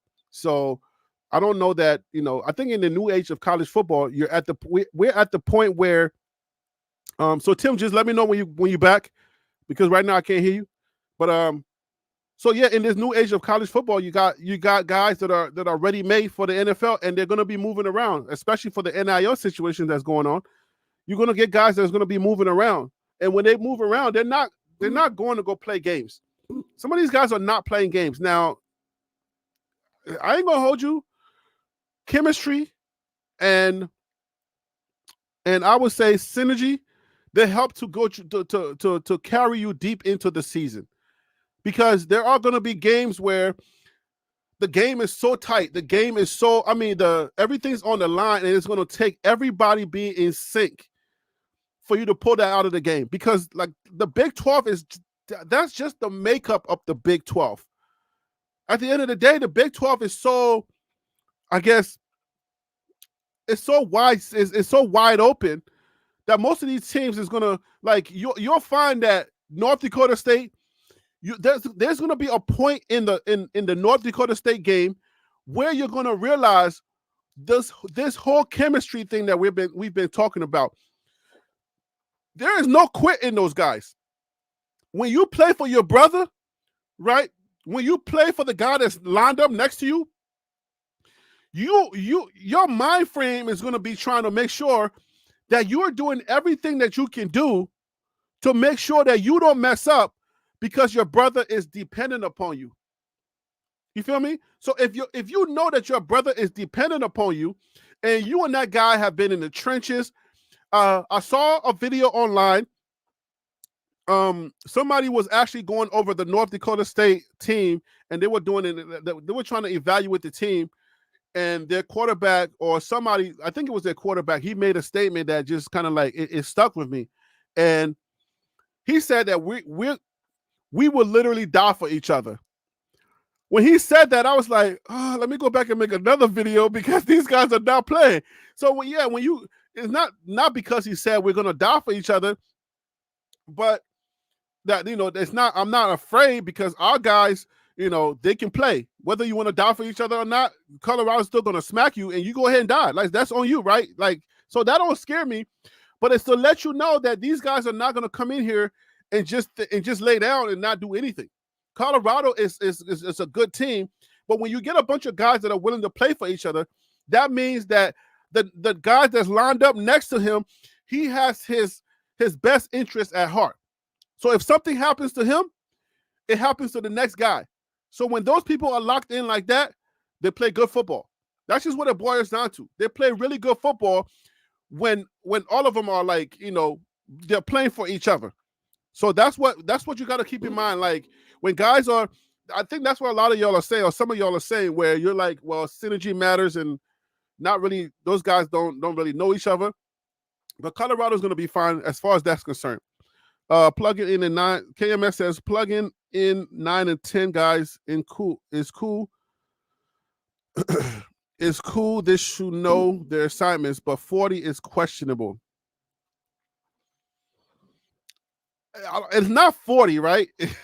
Let's share the screen one more time. It's not 40, because I think when you say 40, it's not the way that this works, right? It's not 40. Let's go back to this so I can show you what I mean by that.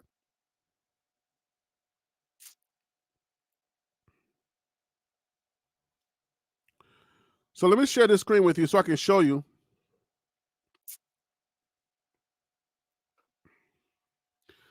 All right, so let's break it down like this. So now each position room, each position has to deal with each room. You got to take it room by room, because I don't think football is not like, oh, we're like soccer, where we're playing all of our guys, like we're playing 11 guys, like we're playing all of our guys on, it's either on an offense, the offense gets on, and then the offense gets off. Soccer, the offense and the defense is on at the same time, right? And the same thing goes for basketball. The offense and the defense is on at the same time. So in football, it's not that. Football is the offense has its chance, and then the defense has its chance. So when you say 40 guys, it's not 40 guys that have to get along, because the running backs room is one room. You got the defensive line, which is a whole nother room. Then you got the offensive line. That's a whole nother room. So these guys don't necessarily have to get along with 40 people. You got to get along with your room. And I think that's where the conversation kind of gets a little murky, and people don't really take it, people don't consider that. But you're not getting along with 40 guys. It's not 40 guys don't have to get to know each other. It'll be nice. It'll be nice that the defense can get to know the offense. That's cool. But we have nothing to do with each other. Nothing whatsoever. Right? We're going to cheer you on. We've all been in the trenches together. The trenches in the sense that we're all taking all of the shots, but the defense does its job, gets off the field, the offense comes on and does their job. So how many other guys that we get when Cheto's in the game? Shane Cooks, BJ Green, Deion Hayes. Those are starters. That's 1, 2, 3, 4, 5. 5 guys on that front line. Those 5 guys have to get to know each other. And then the depth. Quincy Wiggins, Samuel Okalola, Keaton Ways, Taj McCoy, Rayon Bureau, Amari McNeil, and Aquin Barnes. They have to get to know Cheto, Shane Cooks, BJ. Those guys have to know each other, right? So when we just lump it up and be like, oh, to change the whole team, there's not going to be no synergy. Everybody's all over the place. No, that's not how it goes. The starters, if they're constantly playing together, the starters are probably going to have a different relationship, and the depth are probably going to have some type of different relationship. Now, they all should, the more time they spend together, they're going to be able to gel better. And then because when somebody comes out, the next guy up should feel just the same, replacing a guy that's on that line, and there shouldn't be no riff, or there shouldn't be no breaks, no time off, and we should be good. So yes, that room should get to know each other, And that's how it goes. That's why I'm like, when we say this whole, when we say this whole thing about 40 people knowing each other, I don't know that 40 people got to get to know each other. I don't know. I don't think that's how it works. And the team can probably tell you, like, you got 100 and some people on the football team. You think everybody's going to be friends? I don't think so. Not everybody's not going to be friends. And I'll give you my own little personal story. When I was playing in Prince George's County, Maryland, on my football team, I played football and I played soccer. On the football team, the group of guys that I was with, because I played cornerback, I was playing defense, right? The group of guys that I was with, I got to know maybe one or two guys that they would probably invite me to their house and we would probably kick it or whatever. But other than that, the running backs, the offense, those guys, they were popular guys and they didn't know me. Who cares? Like, I didn't really care about those guys, right? They were doing their things, but I'm on the defense. They're on offense. Like the running back, the quarterback was a really cool guy. He played soccer and he played the quarterback was cool, but the kicker, he played soccer and he played football. So they took him from the soccer team because he could kick for them. So the reason why I'm saying that is just because that on the football team, there's a lot of moving parts. There's a lot of people. So everybody don't have to get to know each other. You're going to get guys that you know each other. You're all in the same team, but you're not all cool like that. You can pick your little cool group. Y'all can be cool together. If you're on that defensive line, the trenches, I would say it's more imperative for that group to know each other and to really spend some time together. It's probably going to be 5 or 6 guys that get to really know each other because they're starters. And then the other guys that are like the depth pieces, y'all can all be cool and y'all can be rocking, but y'all don't all have to know each other because some of them are not starters.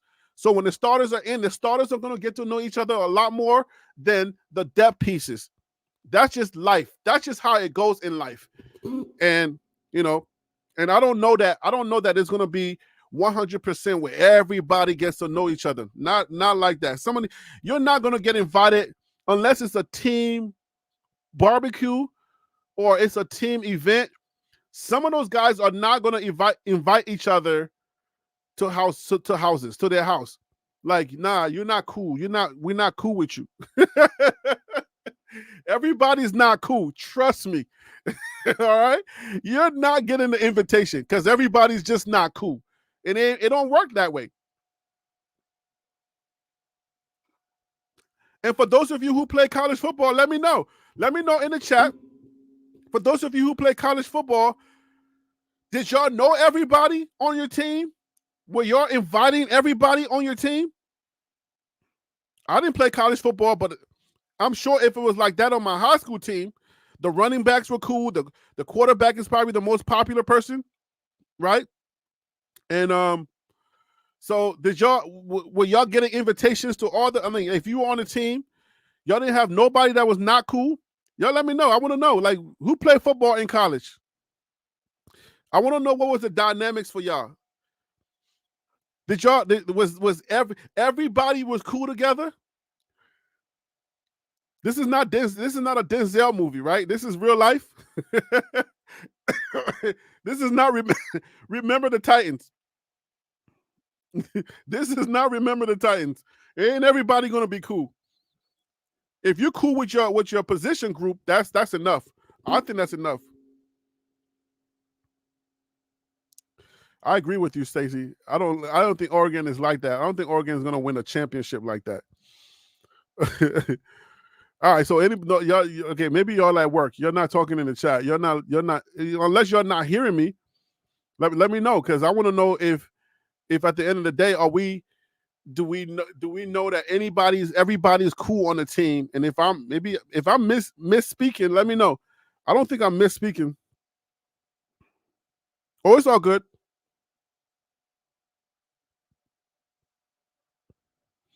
So what are you saying, Tim? Tim says, sorry, Harry. You call me Henry. That's good.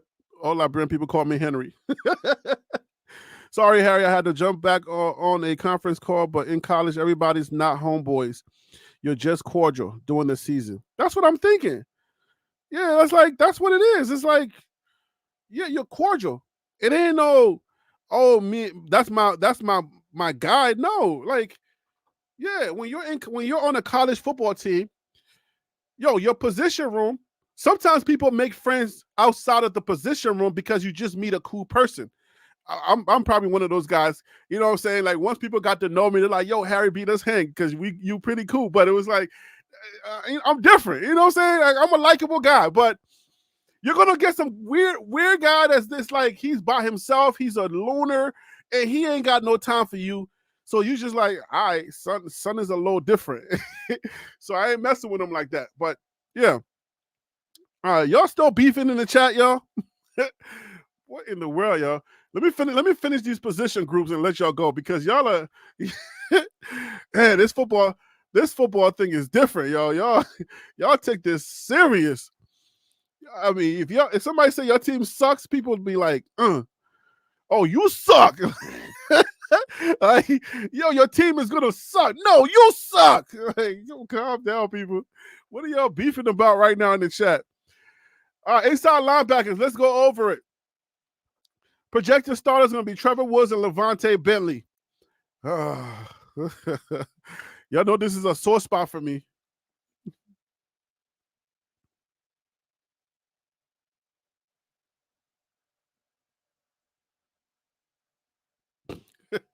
Mr. Seven is beefing with the basement. Oh, come on, guys. Y'all keep it respectful though. Like, you know, like don't take it personal. Let somebody say Colorado sucks. And I say, hey, bookmark this video, right? Even on the billionaires mindset. If you're over there also, bookmark this video because when you're saying we suck, y'all got lucky last year, like I said. All right, y'all got lucky. So anyway, let's go over the projected starters. Let's talk about this. Jalen Wester, Johnny Chaney. Who the heck is Johnny Chaney Jr.?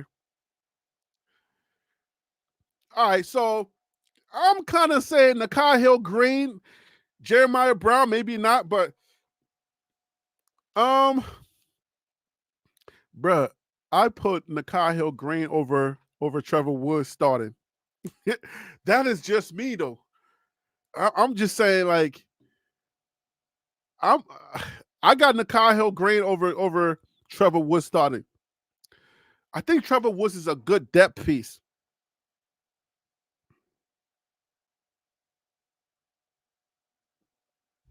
Linebacker from FAMU, Harry. Which linebacker?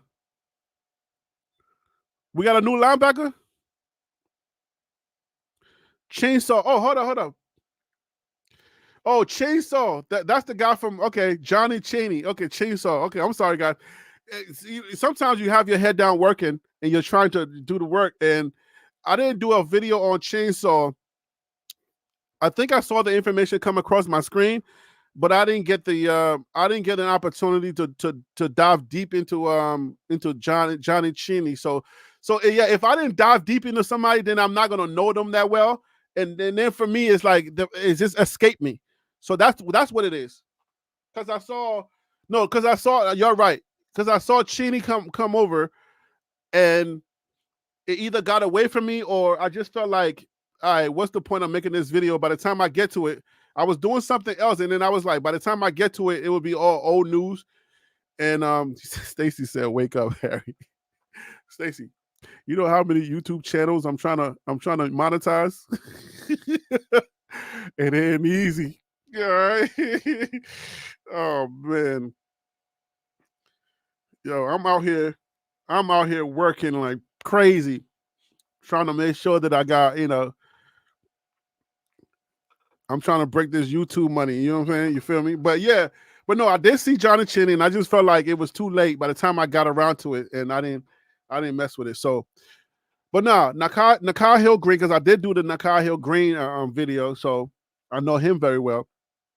But Nakai Hill Green, I'm starting over Trevor Woods, and I'm leaving Levante Bentley. I don't want to. Oh, I don't want Levante. If you ever watch my videos, I'm so sorry, my guy. I'm not saying you're not good, but Maybe you got better because you ripped now. So, all right. Oh Lord. Oh, yo, hey, KMS, the WNBA is definitely coming. That's for sure. I'm gonna start covering the WNBA soon. Oh man. Stacy said Bentley and Green will do. Yeah. So if I have to keep one of these two, it's gonna be Bentley and Nikhil Hill Green. I'm saying those are the starters. Now I don't know if some people ask not to be on camera, but I haven't seen Nikhil Hill Green a lot. Not like I'm seeing other guys that have come over late, right? Because BJ Green, he was late. He was a latecomer, but he came in and he's everywhere. I don't know if is it because he likes the cameras. I don't really know if it's because he likes the cameras, but BJ Green is everywhere and he's electric. Oh, I like BJ Green, bro. He's electric like Chitto. Now, Chitto, I haven't seen much of Chitto lately. I don't know what happened, but Chitto's electric. BJ Green is electric. And I love their energy and I can't wait to see what they do. All right. So, yeah, those are my guys. I think like Chitto is still at the top of my list. Chitto's there, but when it comes to the inside linebackers, boy, oh boy, I like Trevor Woods and I like Levante Bentley, but as starters, oh man. Man. I'll pass. I have to pass. I'm sorry. I'll pass. Okay, so that's it. All right, well, yeah. So but because this article was actually dealing with position battles, so we're not gonna get everybody. So yeah, I mean, when you got did we do wide receivers? I don't even think we had to do wide receivers.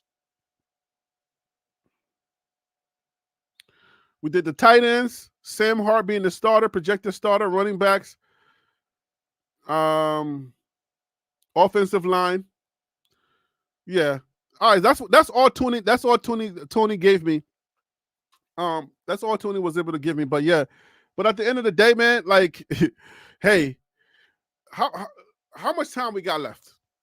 This is it. How much time we got left for the season to start?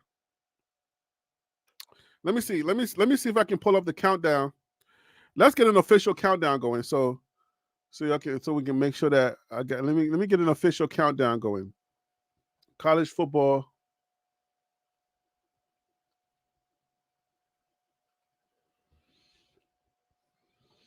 All right, countdown.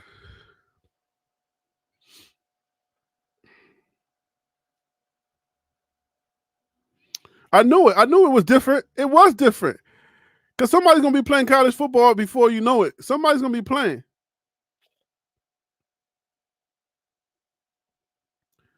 Right there. How many days until college football? On your screen, 14 days, 23 hours, 7 minutes, and 30 seconds.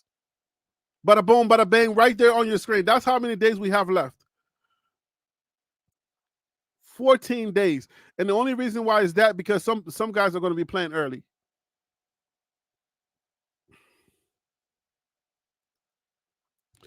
John Doe got a real question, and no disrespect. What are y'all going to do if this is another losing season? Honest question.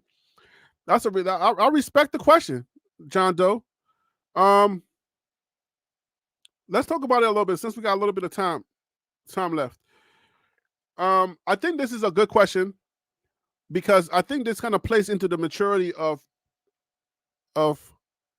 Colorado fans, and then it also goes into the idea of, are we holding down Coach Prime, and are we giving Coach Prime that grace that we often talk about that he needs at Colorado? Because at the end of the day, I think we need to give Coach Prime time. I mean, offline, we're talking about that all the time. I'm always talking about that. We need to give Coach Prime more grace to grow at Colorado. Now, because Coach Prime came in, and we know how Coach Prime is, his bravado, the way that he presents himself, he's so confident. I think that kind of gets in the way of some people in the way that they apply the grace. So a lot of people are probably thinking like, okay, if this is a bust, right? Keep in mind, Coach Prime came in and he won 4 games. He took a team that was 1-4. Not 1-4. What am I talking about? He came in and he took a team. I'm looking, maybe it's the 1-4, 14 days. Maybe subconsciously I'm thinking 1-4. But anyway, he came in, he took a team that won only 1 game, right? The 2022 season, 1-11, and then he took them and won 4 games in a very tough conference in the Pac-12. And now that we're in the Big 12, the Big 12 is it's a little different, but we need to give Coach Prime time.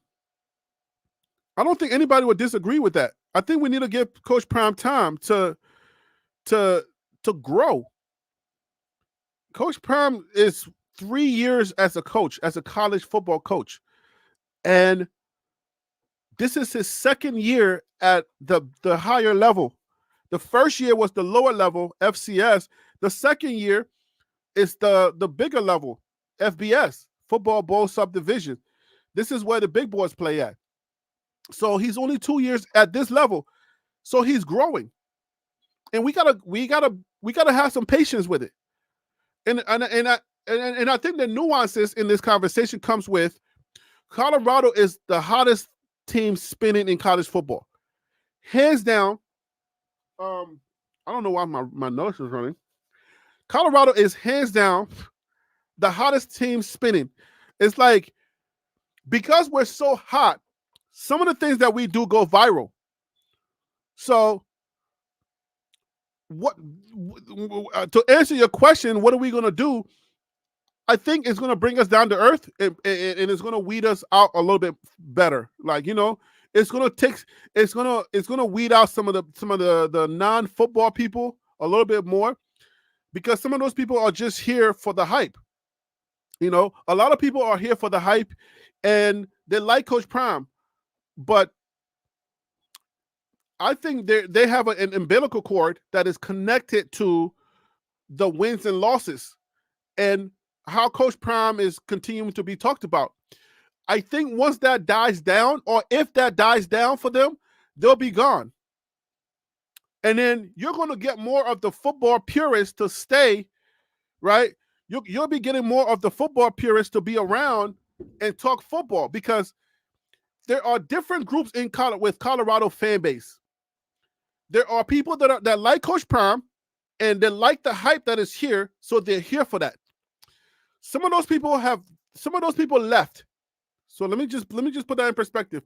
Some of those people are gone. All right, you're gonna get Travis, you're gonna get Shador, you're gonna get Shiloh, the people that are really like the characters of Colorado, of this Colorado what is it called? Reality show, right? The characters. Once those lead characters are gone, some people are going to go. The football purists that are the Colorado football, that are the Coach Prime fans, are going to stay, because a lot of us are here for football. Some people are here for the hype, and they're not necessarily football purists. They're probably going to go by the wayside once the hype is gone. The hype takes them away, and then the football purists that like Coach Prime, the BWBs, the true BWBs that are football purists, myself and others, we're going to stay around. We're not tripping. I don't think a lot of us are tripping. Why do you think I'm trying to make sure my other channels are doing well?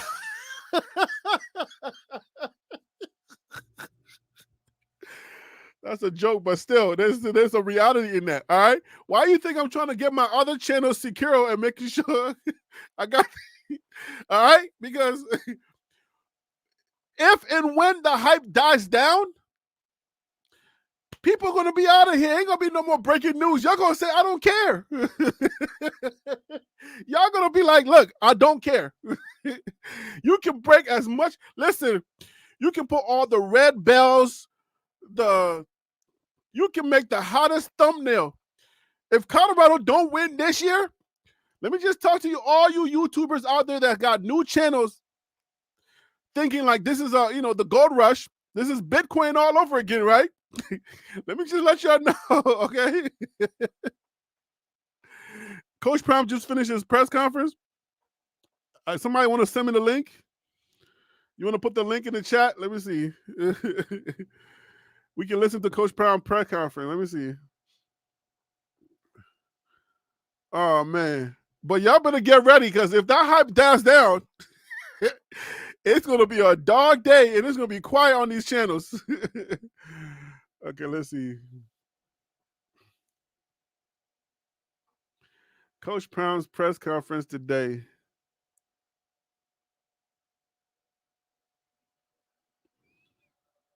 That's 3 months ago. 3 weeks ago. Hey, somebody send me the link, because I don't have the link. I just Googled it. But I'm getting something that's 3 months ago.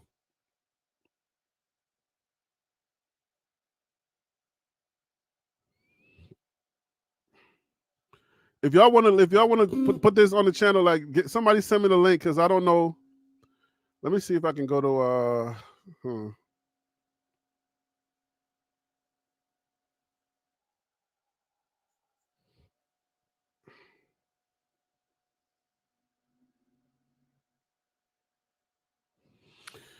All right, so I don't have the link, guys. If you guys want to send me the link, we can discuss it. But yeah, but just dealing with this question, that's a good question. Now, I would like for some of y'all to, like, tell me how would y'all feel, like, where's your mind at when it comes to X-Men? What's up, man? You snuck in the chat. I didn't see you there. Coach Prime dismissed the CBS sports guy in the presser, called him out publicly. He did? What CBS sports guy? Now, y'all got to give me the link. Somebody post the link. Who has the link?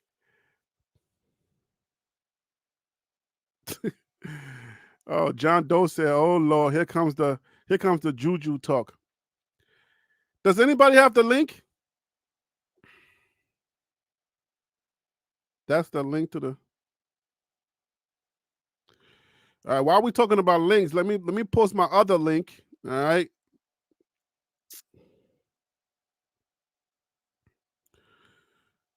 I'm streaming on my other channel. I'm trying to get the hours up. So if you're watching on the computer, you can do 2 tabs. Please open up a second tab and pull up youtube.com billionaires mindset. All right. It's right there on your screen for you guys. Thank you so much for helping me to get my hours on that channel. For those of you who did it. Hey, if anybody did it, can y'all tell me in the chat? Can one person tell me that, yo, Harry B, I got you, I did it? I would love to know that. If anybody did it. Anybody watching on a computer or iPad or something, and can tell me that you pulled it up on the second chat tab. Can anybody tell me? Can y'all please do that? Do me a favor, please. I need my hours on that channel. Once I get monetized on that channel, oh, Seven, thank you, Mr. Seven. Thank you so much. I appreciate you. Oh man, I appreciate you. Hey, X-Men, you posted a link in South Africa. You didn't post it in America. We need the link in America, bruh. Put it in the chat. I'm picking on you, my South African brother. You say you posted the link. How are you gonna write, I posted the link? We see that, but then the link that you posted, we don't see. Don't you hate when people do that, bro? I asked my wife a question. I'll be like, hey, babe, I texted you last time. Can you please answer? And then she texts me back and be like, I answered you, blah, blah, blah, blah. And I'm like, I saw this. How come I didn't see your answer? Y'all are, oh, man. Bruh, we see the post that says, I posted the link, but we did not see you post the link.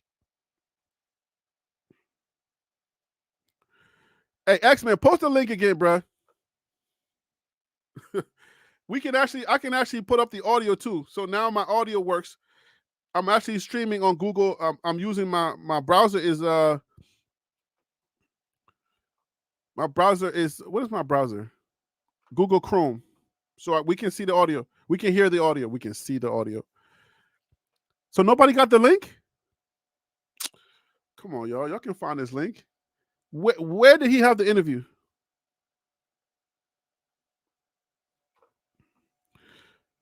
It's in the chat. YouTube is blocking it. Who did the interview? Because I don't want to get a copyright strike.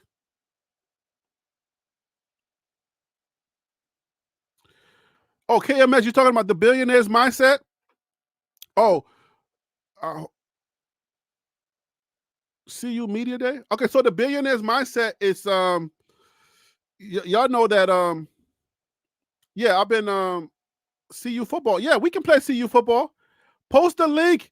Did you post it in the billionaires my frame channel or the TLP channel? But anyways, the billionaires mindset channel is about the conversations that are those tough conversations. Oh, if it's 9 News, then yeah, I don't know. No, you put it. So yeah, the billionaires mindset channel is about those tough conversations that um I tried to have, like waded in the water and stuff like that on TLP Sports Club, and y'all said, nah, bro, not over here. So I'm taking those conversations over there. I'm talking politics. I'm talking real life issues. I'm doing what candidates always should be doing. Instead of talking down on our community, if you're going to talk about our community and you're going to say the bad things that's happening in our community, then provide some solutions. That's what you should be doing. You can't keep benefiting on talking down to us, and we don't see you doing any work in our community. We don't see you providing any type of anything to help us out. You just keep saying, oh, we like handouts and we like all these things, and you're not saying anything that's going to help us out. Anytime we see you is always these viral clips where you're saying black men don't take care of their babies. Those conversations, and then talking to racists, asking them questions like, why do you hate me? I want to have those tough conversations. That's what I'm really wired for. That's what I'm built for. This sports thing went first. I don't know why God works the way he works, okay? That's what I'm really wired and I'm built for. And unfortunately, this sports thing happened first. I can't fault God for what he's doing. Yeah, she don't offer no solutions. So I'm offering solutions on a billionaire's mindset. I'm going to bring interviews. I'm going to bring experts on, financial experts. I got interviews set up, live set up, where I'm going to bring financial experts to help us deal with getting your credit score correct. Just things that could help the black community to just rise above people just saying pick up your own bootstraps. Even Tim Waltz says when you're in a small town, there is no boots. We ain't got no boots. We wish we had some boots to pick up our straps. We ain't got no boots in our community. So we need help, okay? So if we ask for a handout, it's because we ain't got no boots. Y'all got the boots in your community so you can strap it up. We ain't got no boots. We don't own no banks. We don't own no grocery stores. We ain't got no daggone boots. So anyway,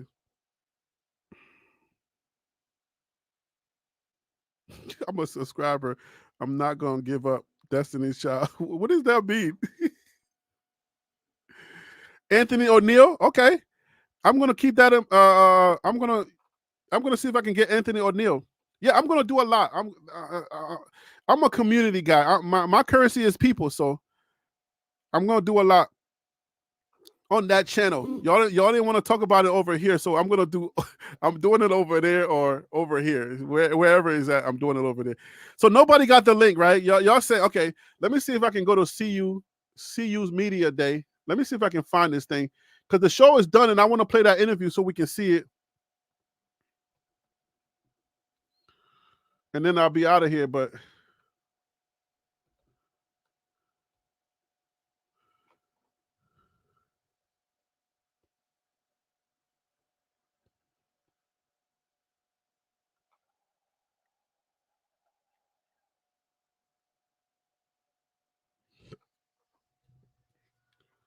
I think I may have it. Give me a second, guys.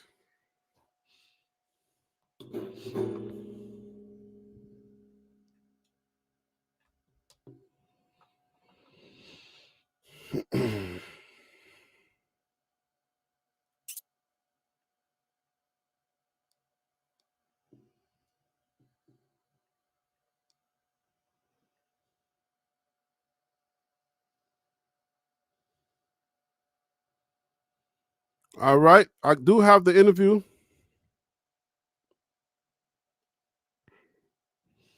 This is on 9 News, so hopefully they won't be like,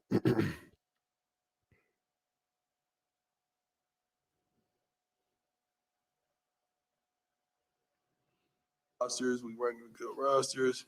4 and 5 stars. We got 22. let me know if y'all hear it. 4 and 5 stars on our roster. TCU has 25. We rank second in the Big 12, which is a blessing. Y'all hear it? I can hear it, but y'all gotta let me know if y'all hear it.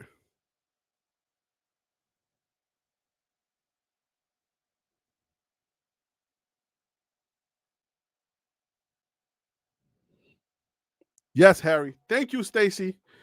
All right, here we go. I'm going to be at the bottom of the screen. Let's see Coach Prime. I'm not that interesting. But He's we more only play interesting than me. transfers. We signed 17 high school players last year. 13 played.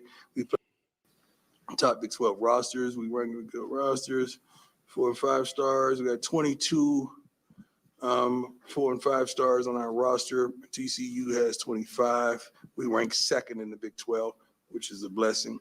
But we only play transfers. We signed 17 high school players last year. 13 played. We played a total of 20 freshmen last season, including 7 walk-ons, which is phenomenal. Run tell that. We academics, spring 2024, second highest GPA for football ever.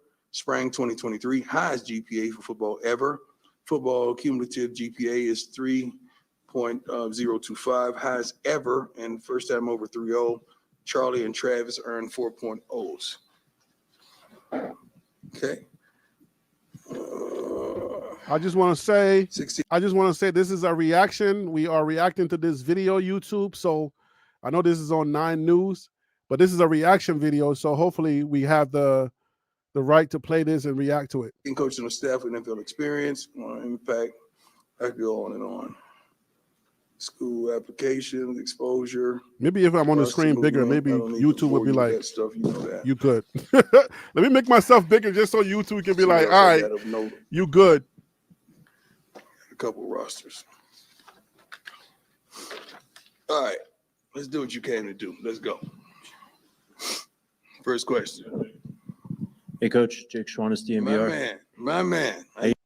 Y'all good with this, right? You know, Coach Prime y'all can see Coach Prime enough, right? Like somebody give me a thumbs up or something. How you doing, Coach? Excellent. This time last year, you were recovering from some surgeries.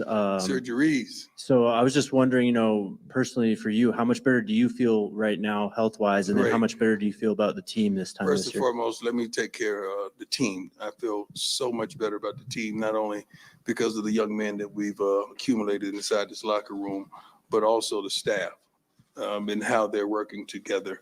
The coordinators are phenomenal. The support staff is second to none, I feel. I think we all really have a cohesive bond that's truly admirable. As far as I'm feeling really good, much better. I think I got a total of probably 40 stitches in my groins last year at this time, one on the left, one on the right, to get the blood clots out. But we're feeling really good. I'm walking or running, lifting every day. I'm going to have my sexy on by the time the first game is hell. So all my shots, when I'm pouring this way or pouring that way, it's going to hit right. So I'm really working on myself as well. Thank you for asking about my body as well. Hey, Coach. I'm Brian Howell from the Bola Daily Camera. Good. How are you? Good. I want to ask you about, they were talking about the GPA. Mm-hmm. What's the correlation between that and how can that translate to the field? It's discipline. It's a tremendously discipline, tremendously something that we don't play about, because forget the field. These guys got to be professionals. It's not all about football sometimes. With me, and we got to win. We know that. But my dream and I hope, they brought me a cake at the conclusion of the practice today, and usually people close their eyes and make a wish. I made a wish openly, and I told them that I would want all these young men to be professionals in some capacity, not only on the field, but off the field. Great fathers, great young men to their siblings, to their mothers, to the community, and everything. I just want them to add to anything that they touch. That's my dream and my prayer for these young men. So having a GPA, that's the main thing. This thing is only for a moment. Nobody could ever take that GPA and your education that you receive from this wonderful university. So that's tremendous. I think it's a tremendous feat. It's to be applauded. HoneyBook is a complete client flow management platform, which allows me to do everything all in one place. When I quit my 9-to-5 job. Hi, Coach. Adam Wilson Tiger, 24/7 Sports. So I think what's his name? Somebody said then they lower the. Oh yeah, KMF says then they lower the academic standards. Well, I don't know to what degree they had to lower it, but I think it's not unique to Colorado. I think is unique is pretty much something that they do at most schools is to let some of those guys in. Ain't no secret that some of these guys are not the most astute players, astute students, right? When you go to, there are certain schools that their levels are so, the academic criteria are so high that if you want some of these best players and you want to compete, you got to do that. So I don't know that it's unique to Colorado that they had to relax some of the criterias to let some of these guys play. But I don't know that it was like what we're thinking, though. I don't think it was like, oh, okay, you can get a 1.9 or something. I don't think, hey, you can have a 1.9 coming from high school and get in, or 2.0. I think it was a little bit different than that. I don't know that they were just saying, hey, all dummies are welcome.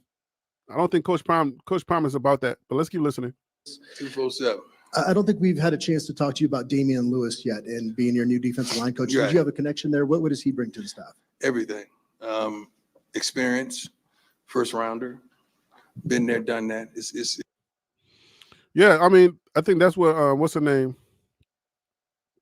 They had to lower the standards like most of the powerhouse schools.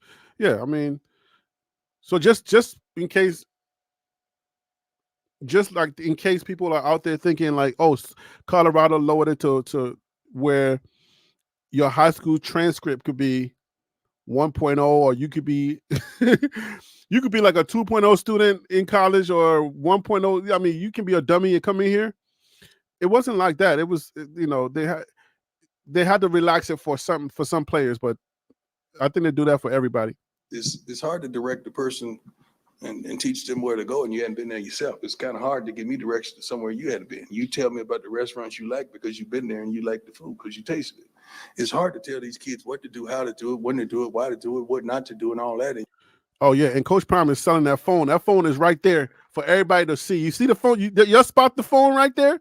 Yes, sir. That's a marketing genius right there. Use your platforms. All right? Use your platforms to promote your platforms. Wait, speaking of platform, did I tell y'all that I got another channel that I'm trying to do? What's the name? Can y'all help me out? Billionaires Mindset. Please make sure to put up on another tab, Billionaires Mindset, so I can get the hours. Okay, let's keep listening. I know lots of promotion today, but we have not done anything.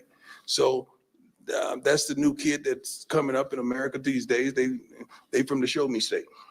They from the show me state. They want to see film and what you've accomplished in your life that gives you the propensity to give them direction. He is an unbelievable coach. I have a mechanism that I can sit in my office and watch all the meetings that goes on as well as going to them periodically. And he's a heck of a teacher. What the heck does propensity mean? Anyway? I know what it is. I know how to use it, but what the heck does anybody ever look up propensity? He's the head coach, Mississippi Valley State. I mean, he is a coordinator type of guy that what exactly does it mean? Outside linebackers coach, and that whole staff is phenomenal, man. It all starts with Rob, though. Rob is doing a great job communicating and getting these guys on the same page and having input from everyone. Great question. Hi, Coach. Nikki Edwards, CU Sports Report. I remember last year I asked about the cornerback competition. I want to ask about it again. You have Travis, and you have two capable cornerbacks with DJ McKinney and Preston Hodge. Yeah. What are you seeing within that room right now? I'm seeing pretty much 4 to 5 guys that can bump and run and cover all day. That you don't have to blitz. You don't have to have exotic things on defense because these guys can get it done. But not only that, that front cooperates with the back end. That front is unbelievable. The pass rushers that we have is Mr. Hayes and Okunlola. Did I say that right? Yeah. Scared me. I can't believe it. But first of all, I want to digress a bit and thank the head coach from Pittsburgh for really preparing those young men for us. He did a great job. I love those two young men. They're really great players, and they're going to be pros. And I heard that someone took a shot at one of them verbally. So Mr. Hayes just wanted me to make sure I add that in for him. But thank you, Pittsburgh. I appreciate everything. God bless you. Hey, Coach, RK from DNVR. Just curious, we know about Travis and Shedeur, and those guys are balling, but any players that maybe don't have as much fanfare around them that have really stood out to you this camp? No offense, All but right, if you so still think commercial is stocks, on. We're gonna real stop the estate, commercial or real crypto quick. are the best passive income investment. The defense is coming, man. These young men is probably 6 pass rushers there that's going to get home to the quarterback. Let me ask you. Let me ask you real quick. Coach Brown just said the defense is coming, and I got chills. I know I'm a Colorado fan, so let me do my little shimmy. Forgive me, but the preseason adjustments. Are you bullish more on the defense, or are you more bullish on the offense? I'm more bullish on the defense. What about you guys? I want to know, what are your thoughts? Are you more bullish on the defense? Because I feel like that defense is about to be a problem. And I have more confidence, overall confidence on the defense than I do on that offense. Stacy said the defense. Yes, I'm telling you, when it comes to the defense, I feel like the defense is going to get the job done this year, and they're going to get the offense the ball back. But if there's any question marks, more question marks on the offensive side of the ball than the defensive side of the ball. I think we're going to ball out on the defense. Those guys are going to have a heck of a year. Bullish on the offense, that defense will be the Achilles heel. Word? Really? Surf? Come on, Surf. You sure? But I could see why you say the offense, because we got Shedeur and we got the best one of the best. I mean, let's say the best, one of the best wide receivers room. So I can see that. But keep in mind that the thing about it is like that offensive line they got to lock in. And if they don't lock in, that's where I'm going to be like, oh, like, I think a lot of us still have that fear of Shedeur I think we got PTSD of Shedeur just getting sacked like 50 something times, bro. And we bring in Jordan Seaton and these other guys, but like he's a true freshman, so I'm not 100 yet. You know what I'm saying? It's just like if the offensive line does not pan out, like we're really looking forward for them to do that, then the offensive is going to be reminiscence of what happened in 2023. But like when you think about Cheto and Nakai Hill Green and I think, even though I make fun of him, I think Bentley's about to have a great year. When I think about these guys, I'm like, oh boy, like my confidence is way up. Yes, Surf. I don't know, but if you're saying you're more bullish on the offense having a great year over the defense, if I have a question mark, and if I didn't have that question mark, then I might be with you, because I know we have the best quarterback and we have a great wide receivers room. But let's hear what Coach Prime has to say.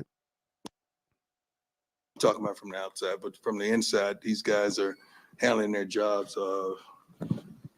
Shoot, I mean, I have to name all of them, because these guys are really taking care of their business. And Big Quan, he's just coming back. Barnes, he's just coming back from an injury. He's trying to get back together. But Bentley has stepped it up tremendously. Trevor is 224 pounds right now. These guys are really performing well. I love what I'm seeing on the defensive side of the ball. I love the coordination of everything from Coach Livingston. I wish we could push fast forward, because I'm ready to get going. I'm ready to play. Okay, Coach. Coach Fromm is ready to go. He wants to fast forward. Wait a minute. You've bolstered your offensive line here in this second season. So do y'all think we're ready to go? Coach Fromm said he wants to push fast forward to go. So we ready to go? So first of all, we ain't got no starting. We didn't have no starters You're telling us we don't have no starters, but you want to push fast forward? See?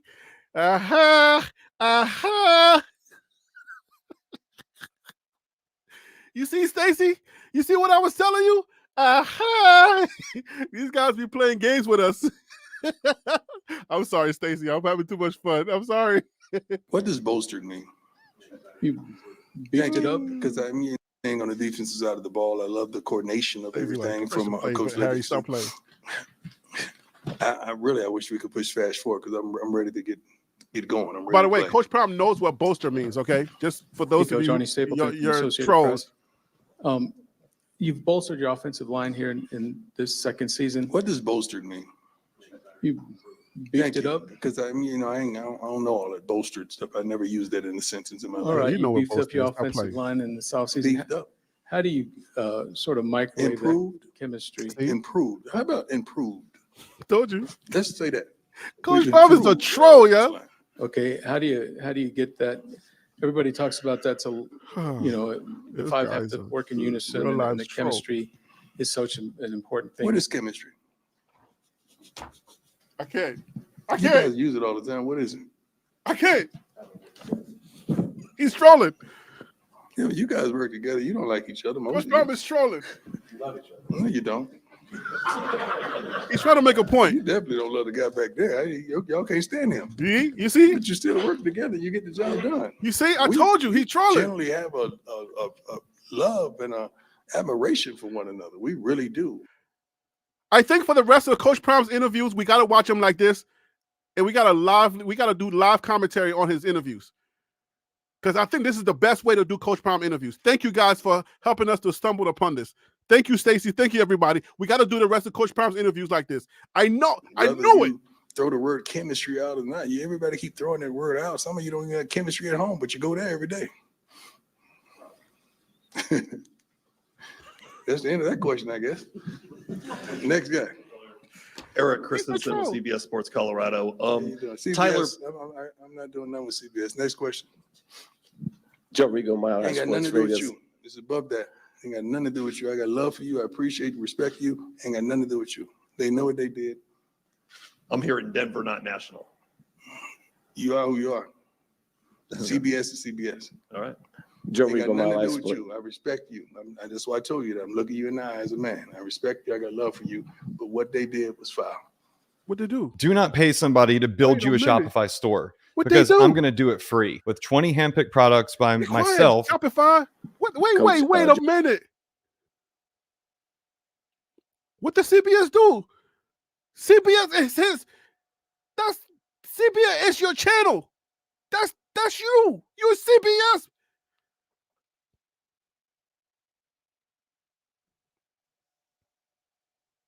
Bruh, what did CBS do? Can somebody tell me what CBS did?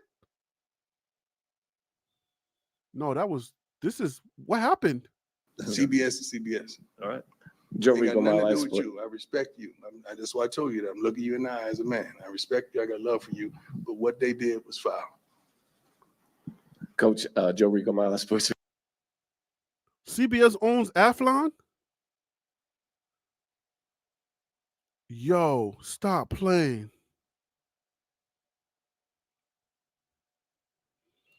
Is that that's what that's about? So the guy that tried to do that hit piece?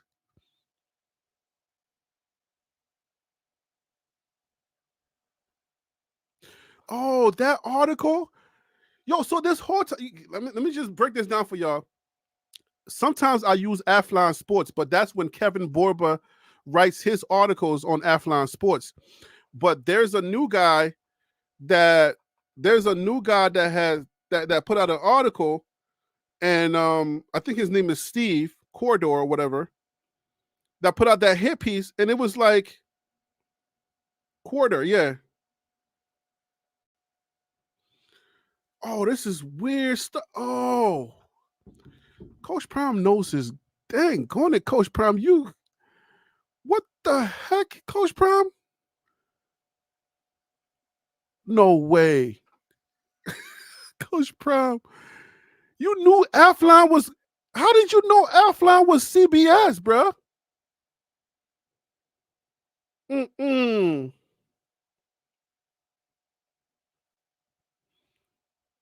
way. Give me a second, guys. I'm trying to, okay, give me a second. Let me. Wow. One second. Let me let this play. The final word. I'm talking about the trenches. You know, the trenches are where it starts for me in football. Yeah. I saw a lot of great skill position players out there last year. That was the easiest thing to acquire. Right, but we know that they work together, right? That was the easiest thing to attract in your first year because that's my position. So when all right, hold up, guys. Let's do it. Let's do it like this. All right. So this is what they're talking about. So this guy, Steve Quarter, put out a hit piece. I did a video and I said that Colorado did not take the bait, right? I did a video and I said Colorado did not take the bait. Colorado did not take the bait. Colorado, because this guy did an interview where he tried to do the same hit piece that the Athletic did, and he put out some information. He went and interviewed some guys, try to do a hit piece, and I mean his facts were way off, and he was saying people were going around talking about who's strapped and who's not strapped. But he botched that whole thing because the whole strap thing was talking about when a defensive player straps down an offensive player and they don't go anywhere. So he misread that whole thing. But his report saying that Kwamani McLean was being bullied by Shiloh. He said Jordan Seaton was hazed and he had to fight. He had to fight somebody in the locker room. And he said there was guns and stuff like that going on around. There was a culture, there's a violent culture that was brewing in Colorado. And so Athlon Sports, so I hit up Kevin Borba because he's aware of me too. He knows me. So I hit him up. I was like, Kevin, did you sell? I'm so ignorant sometimes. I said, don't harp on that. You're like, yeah, Harry B, we know you ignorant. I'd be setting myself up. In my ignorance, I'm thinking, because every time there was an article, it was always Kevin Borba for the Buffs. And then all of a sudden, I'm seeing Steve Quarter put out the articles. And then I asked Kevin, I was like, Kevin, did you sell Athlon to Steve Quarter? Why is he doing a hit piece? Because Kevin does the Locked On Buffs series and stuff like that. So everything that he puts out is always Buff friendly. But then these hit pieces started to come out from this guy that's on your screen right now. And I started asking questions like, who is this guy? Is he trying to just grow Athlon to blow up? Is that why he's doing the same thing the Athletic did? But nobody took the bait. I never even talked about him. I didn't even do a video on it. So I didn't know that CBS, and Stacy, thank you, that CBS owns Athlon, and Athlon is trying to, I guess, get up there. Wow. So that's what Coach Prime was just heated about. Oh, wow. Okay. Oh, I did not know. Thank you, Stacy. Yeah, and then so no, like even the beat writers did not pick this stuff up. So wow. And then Kwamani went on his Instagram story and says, not true, false alarm. I was following this whole thing, and so everything has been debunked. Jordan Seaton said there's no fighting, there's no hazing or anything like that, because they asked him about hazing, and he said, no, the only thing I had to do was just listen. So Jordan Seaton has debunked it, right? Kwamani came out and debunked it, and they have not issued any type of apology, because if the players themselves are debunking the stories, then you have no legs to stand on. Now it's just about hearsay because you have no sources, and your sources are not coming out. So if there's no source, there's no legs.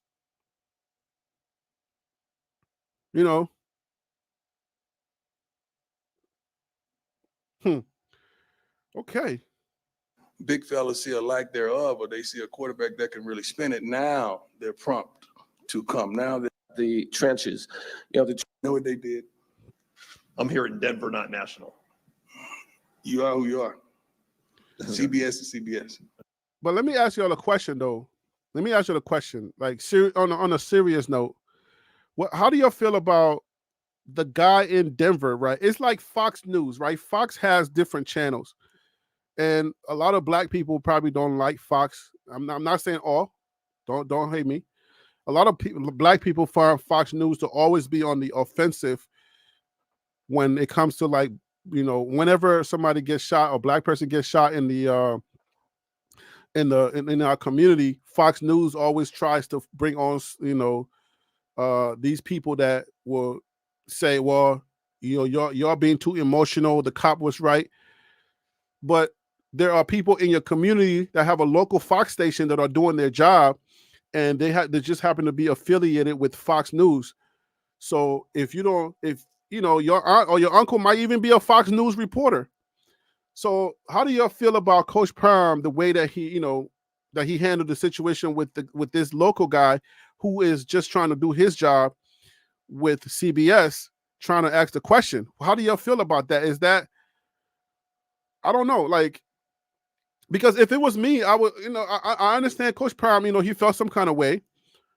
But if it's me doing a job and the national headquarters, maybe they should have preempted the story. Maybe they should issue some type of apology or pull the story, because their local affiliation is doing something that could be detrimental to this team. And that's why Coach Prime is taking this up on the national, I guess the headquarters. But there are Disney affiliates, there are CBS affiliates, so it's like, should he be taking it out on, what Eflon did out on this local guy? So Stacey said he did the right thing. That ain't right. But okay, Stacey, let me ask you a question, though, a serious question. Is it because you're a Coach Prime fan, or can you do me a favor and step outside of the Coach Prime shades for a second? Look at it on a broader scale, and let's feed this guy, right? This guy, he has to eat, right? He's been sent to do a job. He needs a story, right? So if we were to step outside of the Coach Prime shades for 1 second, right? And just to say, okay, this local man was trying to do his job and he's trying to eat. I'm a Coach Prime fan, so I mean, he has his right to feel however he wants to feel. But if this local guy, like, especially, let me put it in this perspective. If this guy was like a new guy and he wanted to, like, police his balls, or somebody sending him to cover Coach Prime, and he may like Coach Prime, the way that Coach Prime handled, and Coach Prime saying, yeah, I respect you, but this is not personal, but I'm not taking no questions from CBS. Is that right to the local guy? If it was me, he would have been cussed out. Steve Quarter or the local guy?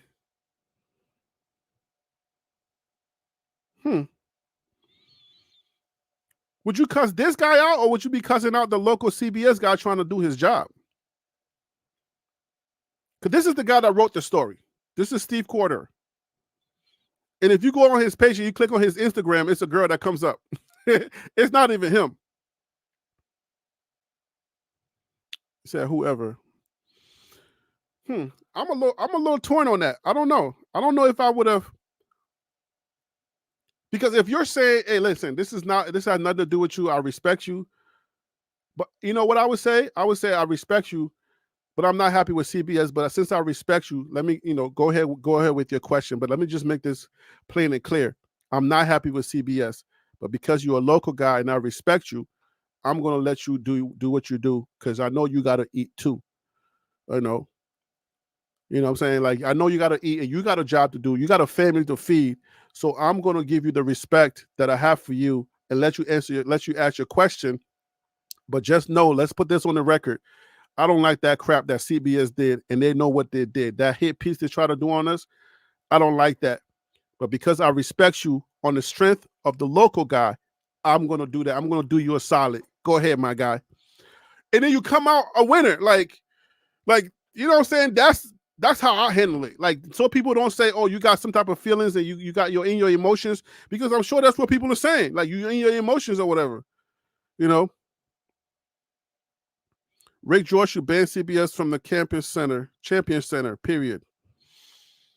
I mean, I don't know that you want to start banning CBS. I mean, you don't want to start getting into that kind of game. Stacy said that's 2 times. 2 times what? What did I do?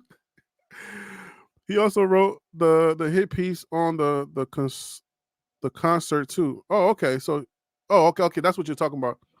So he wrote the hit piece on the concert too. Okay, yeah, that would just call the guy's name out who was the culprit. Yeah, I mean, listen, we have different ways of handling issues. You know what I'm saying? And you can't tell another man if he feels some kind of way. You can't tell him how to answer. Like if I was feeling some kind of way, especially the way I feel about how Trump talks about Liberians and Africans, I'm sure Coach Prime probably feels differently for Trump, and he probably wouldn't handle certain things. But if Trump was to come in my face, I think I would do worse than I would say worse to Trump than what he would say. So, and then at that point, he would probably tell me, "Yo, Harry B, you could have handled it this way."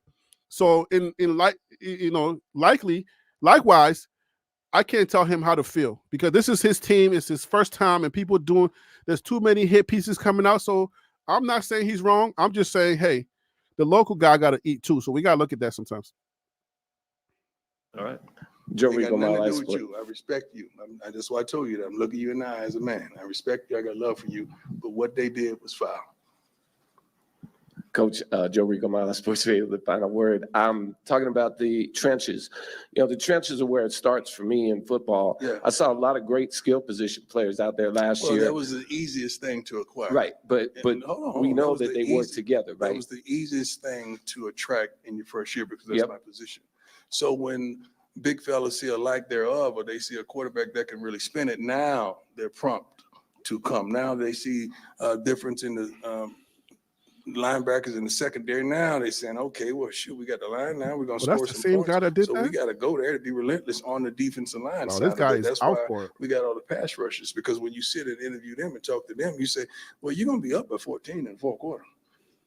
It's going to be a wonderful thing. And you may have some pass rushers coming from a school that was down 14 in the fourth quarter. And why would they want to stay there? Because now they don't get to utilize their gifts. So you got to understand the logic of everything. Everything is right on schedule as we plan.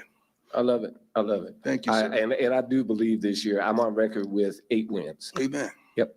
Only 8? I'm on record with 8 too. Yes, Hey, Coach, only 8, Pat Coach. Smith, 104.3 The Stop Fan. playing with me, How you Coach. doing? Good. Only 8, bruh. If you feel otherwise, tell me who's in that room. So if you feel otherwise, you say only 8. Tell me where you see more than 8. I want to know. Tell me where you see more than 8. Because that should have been a follow-up. You said only 8? Yeah. Tell me where you see more than 8. Good. Happy birthday. Thank you, sir.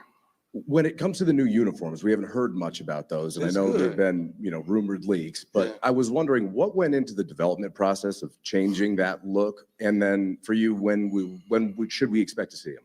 Well, uniforms don't win or Get out lose of here, games. 11 to They 1. just enhance the look. Body They is just on board. sells more, help provoke sales more, selling more merchandise.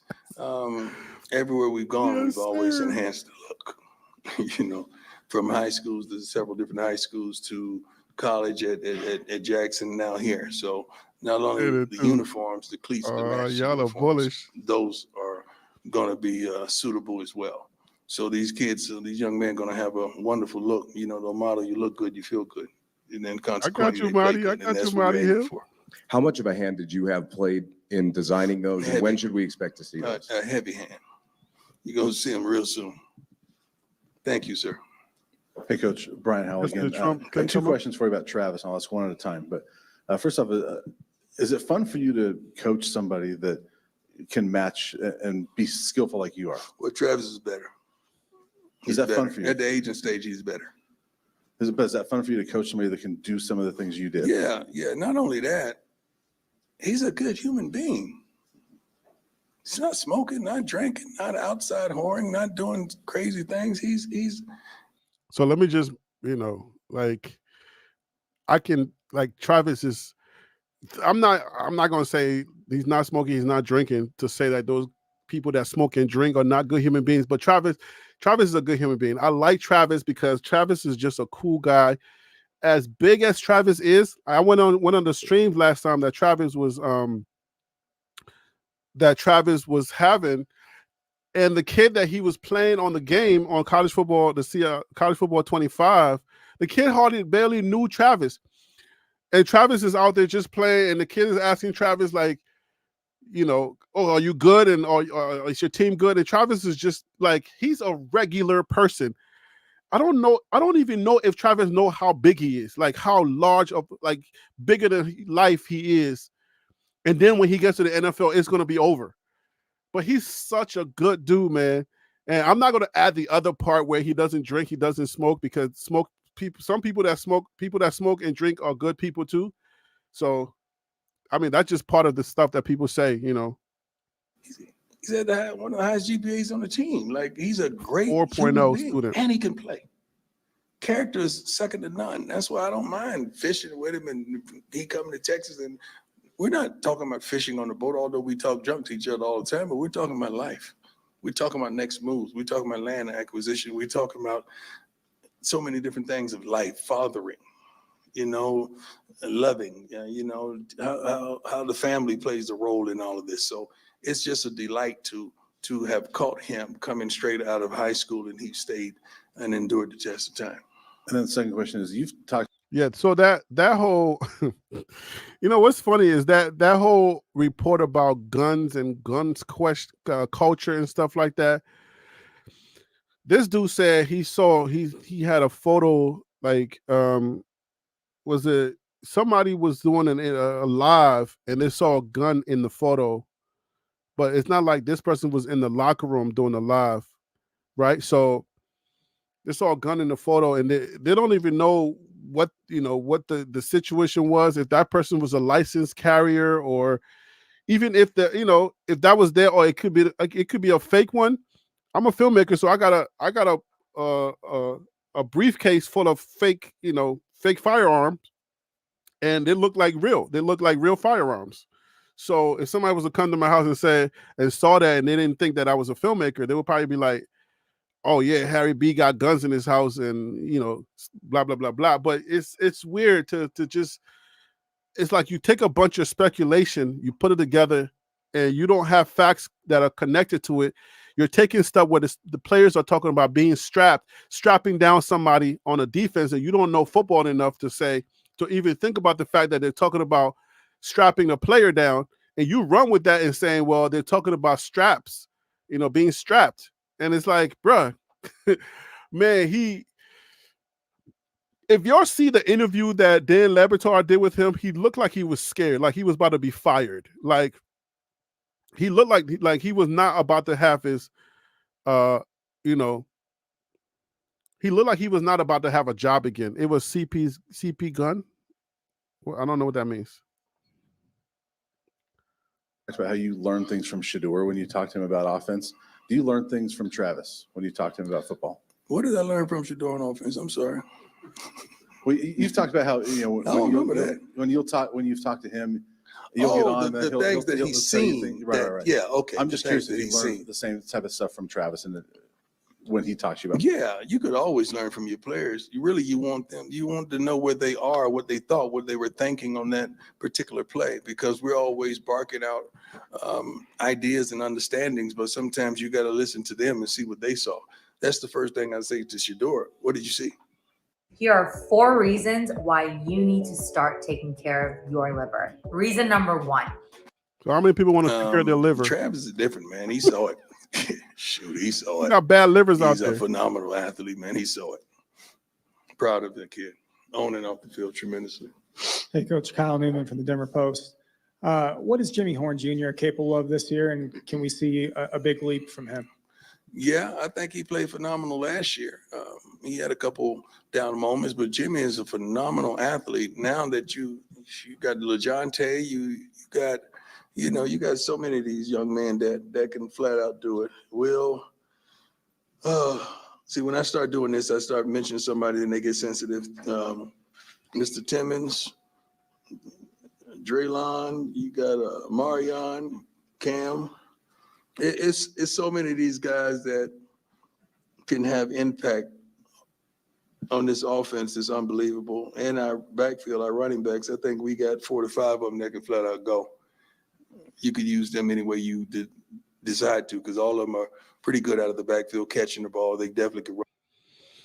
All right, guys. So I'm gonna have to get y'all to listen to this on your own time, because I've pretty much worn out my time. I went a little bit further than I should, but 3 hours. Most people don't watch the stream when it's when it goes over 2 hours. So yeah, I mean, at the end of the day, man, look, the season is about to start. The season is about to start, and that's just the reality. Is that everything that we're talking about, Coach Prime getting mad at that guy, it's all good, because listen, you have the right to feel the way you feel. They tried. That was a hit piece, bro. That was a hit piece, because the way that he wrote that thing was crime culture, gun culture, but it's totally opposite of what Coach Prime preaches and how he conducts himself. You know what I'm saying? Like, if that was a crime culture and that was happening, that would have came out. Because all of these players that left that were greasy, ain't none of them talk about no crime culture or no gun culture. You try to really, like, I don't know if he was one of the he was low on the totem pole of writers, and he's trying to get his stripes so that he can come up. It feels like that. It feels like he tried to do too much and come up, because if you make headlines and you get one of these big pieces and it goes international, you start, like, if it goes national, you start appearing on TV shows, national TV shows, and you get your shine, and then the people start looking for you. So it felt like that, like he was doing too much, and it didn't work, because even the YouTubers, I didn't see too many YouTubers doing videos on it. Like, the only reason why we're covering it now is because certain people talked about it. It was enough to make some noise, but it was like more agitating than anything else. And he did not get the shine or the traction that he was looking for. And rightfully so. I mean, we would have all, like, if somebody said that and it got traction, just like the I think it was the Athletic or Atlantic or something like that, we all took it and we all ran with it. I'm talking about people doing videos on it that don't even cover football, were doing videos on it. And then it went viral. But this time it's like, bruh, you're reaching. I mean, people that would usually say stuff like that, people that would usually cover stuff like that, they weren't taking the bait this time. And man, that dude, he probably had a sour face on he was sour for sure. But anyways, guys, let me get up out of here. Thank you so much for joining me today. Our next show is going to be Monday night at 7 p.m. I did 7:30 last time, and you guys showed up. So y'all like 7:30 better than 7 o'clock? Like, what's wrong with y'all? I was tired, so I just put you to 7:30, and then y'all showed up. Y'all old folks got to stop playing with me. Oh, Surf is not filling out that writer.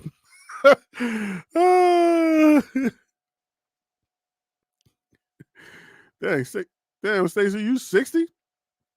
Lord have mercy.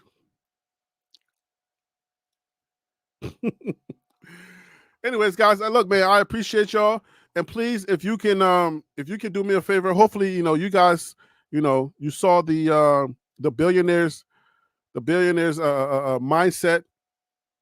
That is my other channel that I'm trying to build. I'm trying to build the hours on that.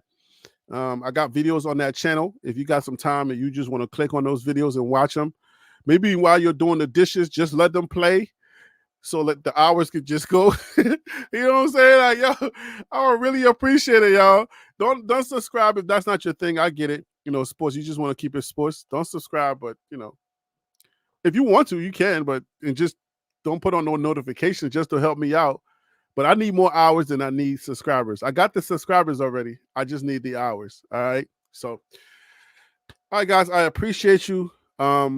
Monday, the closer we get, All right. I just want to remind everybody, the closer we get to the season, the better these shows are going to get. 14 days, guys. We got 14 days until college football resets. And it wouldn't matter. John Doe, whatever he's saying, we'll see the results. All right. Yard man saying Coach Prime don't know how to coach. We'll see the results. Yard man, right? Marty saying we're going 11-1. 14 days, okay? It's almost here. 14 days. Just wait. So everybody that's got something to say, everybody that's saying, we all got something to say. I'm saying 8-4. Coach Prime is saying just 8. Hey, if you got more than 8, fine. But I'm 8-4. So we'll see.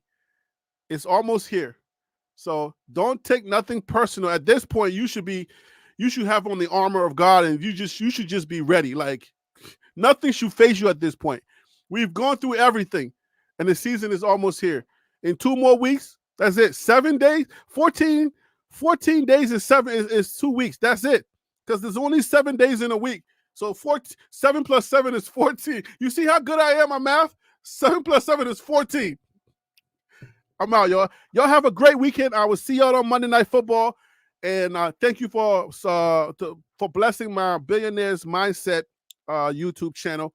And all my billionaires, folks, thank you for joining me over there. All my TLP Sports Club guys, BWBs, my bandwagon buffs guys. I will see y'all guys. I will see you guys on Monday and Monday Night Football. Peace out, guys. I'm out.